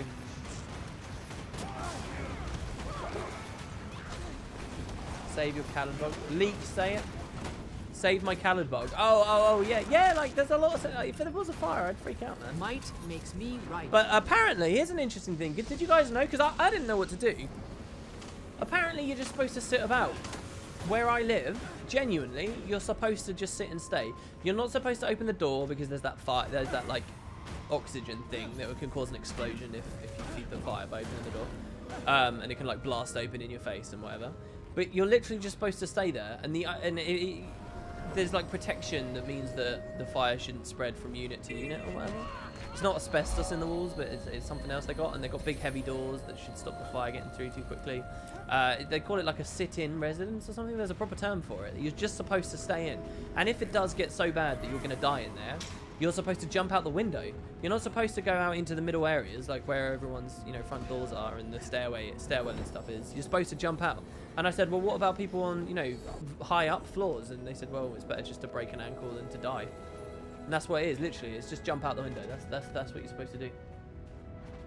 And that was quite crazy to me, for me to think of, that there could be a roaring fire in this building and I'm supposed to just stay in it. I'm supposed to call the fire brigade to confirm that they already know it's going on. Well, to inform them. And that's it. So yeah, I sat about. I was really, because it was really weird. I sat there for maybe 20 to 25 minutes listening to a fire alarm, thinking, should I be reacting to this? Should I be doing something with this? Should I More to explore. should I ring the fire brigade? Well, what should I do? Like, I didn't do anything, and it just felt so bizarre to me that I was just sat there. You know, because when I was at school, I remembered learning all things about fire safety, about how, you know, a fire can spread to engulf a house in 3 minutes and all this kind of crazy stuff. And I was like, well, fuck me. Like, this is really stupid. What if in a minute I do see fire? Because all I could think during the time was, okay, I'm sitting here, I'm fine, I'm safe, that's fine. And that was okay, and I never questioned that. But what worried me and what I knew would upset me is if there was a real fire and eventually I saw it, or like, you know, a ceiling started breaking through, or I saw bad smoke or something, I knew I'd freak out that I'd wasted 20 minutes sitting about doing nothing. I think I was PvPing at the time, right? Doing nothing instead of getting all my equipment and my fish and stuff outside and saving them. And if there did end up being a fire, I could get out safely, but I knew I would regret the fact that I got my fish killed or I fucked over my work or whatever just because I'd been sat there doing nothing. But apparently, that you know, a couple of days later when I had this inspection, apparently that's what you should do. You should just sit there and do nothing except call the fire brigade. But the thing is, there's another big thing. I don't know whether it's just British culture. Is it tell me where you live. Answer this, guys. Tell me where you live. Definitely in British culture, there is a big thing about do not call the fire brigade. Do not press 999. Do not prank call them. Do not fucking waste their time. If you do that, you are the scum of the earth. You are an absolute wanker. And as a result, I'm always incredibly reticent to use emergency services. In fact, never in my life have I've been in situations where they've been rang, but never have I actually picked up a phone and rang emergency services. Never. I'm a 25-year-old man. I've never done that. And I sat here listening to a fire alarm for 20 minutes. Because all this stuff started running through my head. I was like, well, hold on. If fire spread so fast, and I've been hearing that alarm going off for 20 minutes or so, surely there's no fire. And it's like, oh, I don't want to waste their time. I don't want to ring it. And then they get angry at me because, you know... I didn't even know if it was a fire alarm. It sounded like a fire alarm, but it could have been any alarm. What if it was, you know, something else? And then there's this other thing. Yeah, so Ink says my building has a fire bell that lets them know there's a problem. Yeah, there's this other thing. There's like sometimes the fire brigade's automatically notified, right? In public places when a fire alarm goes off. So like at school, if one of us pushed the fire alarm for like a joke, you'd get in a lot of trouble because that would automatically send a message to the fire brigade, and the fire brigade would be called out, and everyone would have to be escorted out of the building every time without fail. They have to come the second a fire alarm goes off in a school. And imagine how many people pull that as a joke, as a crank thing, right? So like, it's like ingrained in me. Do not call the fire brigade. Do not press. I don't even know what I do. Oh, hi, yeah, I'm sitting at home and there's some other houses around and I hear there's an alarm. Is that okay? Like, Quickly. do you recall that case where a woman was stabbed in public with dozens of witnesses? I think it's something like that, Britain or otherwise. Well, I think you're talking maybe a little bit more about the bystander effect, where in groups people feel like their individual responsibility boils down, and we kind of quite primarily just base everything on proximity. So if someone has like a heart attack on a bus, and the bus is full of like 60 people on it, invariably everyone at the back of the bus will do nothing, and because they'll assume that it's the responsibility of the person sitting next to the woman having a heart attack. So you could do experiments. This would, I'm sure no one has, but you could do like a thing where you get an actor fake a heart attack on a bus, and you get a bunch of other actors take all the seats right around them on the bus, and the actors are told not to react to the other actor who's faking a heart attack, and everyone else is a regular normal member of the public on the bus, and none of them will get up and help the person who's having a heart attack on the floor. None of them will do it because everyone around them seems like it's normal. No one has the balls to stand up. We're so scared of embarrassing ourselves. We're so scared of being the first one to do it. It's pathetic, really, and it's everywhere. It's not just with stuff like that. I remember I was talking earlier on the stream about. I think this is the most efficient way to level, guys. I'm just gonna keep going with it. There was another. I was talking about when I used to have these long commutes at my last job. I used to have to get these horrible trains. They were based, and during rush hour, where they were absolutely jam-packed. You could not, for the life of you, ever get a seat on these trains. Like these videos you see of "Meanwhile in Tokyo," and it shows like a train, and there's a million Asians getting stuffed in there like sardines in a can, and they're proper being forced in. I don't know if you guys have ever seen these, but it's terrifying looking. Like, these people are squeezed into these vehicles. It is mental. Well, it was something not quite as bad as that, but something like that, and I used to have to put up with this every day. Sometimes it would be a little bit more empty, though, but you'd be stood up all the time. And as like another example of a similar thing, you'd get all these people standing out in these little areas, like near the toilet or whatever, just standing there for like on these long train trips. Like I said, it was a long train ride that I was on, right? And you'd be standing there, your feet would be aching, you'd just done a whole day of work, and you'd be like, and you can't get a seat. But here's what struck me after a few of these train rides. Some days I'd go in, and people would be sat on the ground. And other days you'd go in and, not on a chair or anything, just sat on the grubby floor in the area between compartments. And some days everyone would be stood up. And I sort of realised you just need one person to have the balls to do it. And one day I saw like this college girl do it. Oh, I think she was a college girl. She was young and she looked like she had education-related stuff with her. Come on. But yeah, we were all stood up, we were all aching or whatever, and she was just like, fuck it, and she just stood down in front of all of us. She just had the ball. She wasn't scared about some minor embarrassment, and squarely in front of us all, she just sat her ass on the floor, and she looked really comfortable, so I did it. And then like 2 other people there did it as well. And from that time on, whenever I got on that train, I just sat down. I had a lot of respect for her doing that, because nobody cares. It's just nobody wants to be the first one. And that can have serious, that can have fatal consequences if someone has an accident, in a public place. Did I learn basic life support in school? I did not. Quickly. I did not. I had a friend who took lifeguarding, who learned CPR and all that stuff. And I've always felt like that's a very valuable thing. There are certain things that I think the schools should teach people that they just don't. And that's one of them. CPR, basic life support, or first aid, right, basically, is what I'm talking about. I think that's a course people should take. Without question. That should be standard human, that should be something people learn. Why that is not enforced in all education systems is beyond me. It's mental. Is that not for the betterment of your country and the well-being and the health of your country? To enforce that through your education? Seriously? And there's other things as well. Personal finance, I think people absolutely should learn. I think people should be instilled with a love of the process of learning and understand why it's fun to learn, rather than just being taught facts as well, very early in education. There's a lot of it. You don't have to rant about this. I'm a loser, so PC. You don't need to hear my opinion on that. What you do need to hear my opinion on is how to level quickly in Guild Wars 2, and there will be more of that tomorrow, probably. I'll probably do more Zero to Hero tomorrow. So if you guys want to keep doing this with me, if you think this is fun, if you've got any advice for me, please do let me know. And we'll see how this goes. But I think that's where I'm going to close the stream off for today, guys. Thank you very much for watching. It's been a blast. Keep an eye out for a Fractal video and some more cat stuff coming up. I've got some pretty funny intro coming up in one of those. And lots more cute little gifts and things to watch. If there's anything I missed, if I missed one of your questions or something, I'm so sorry.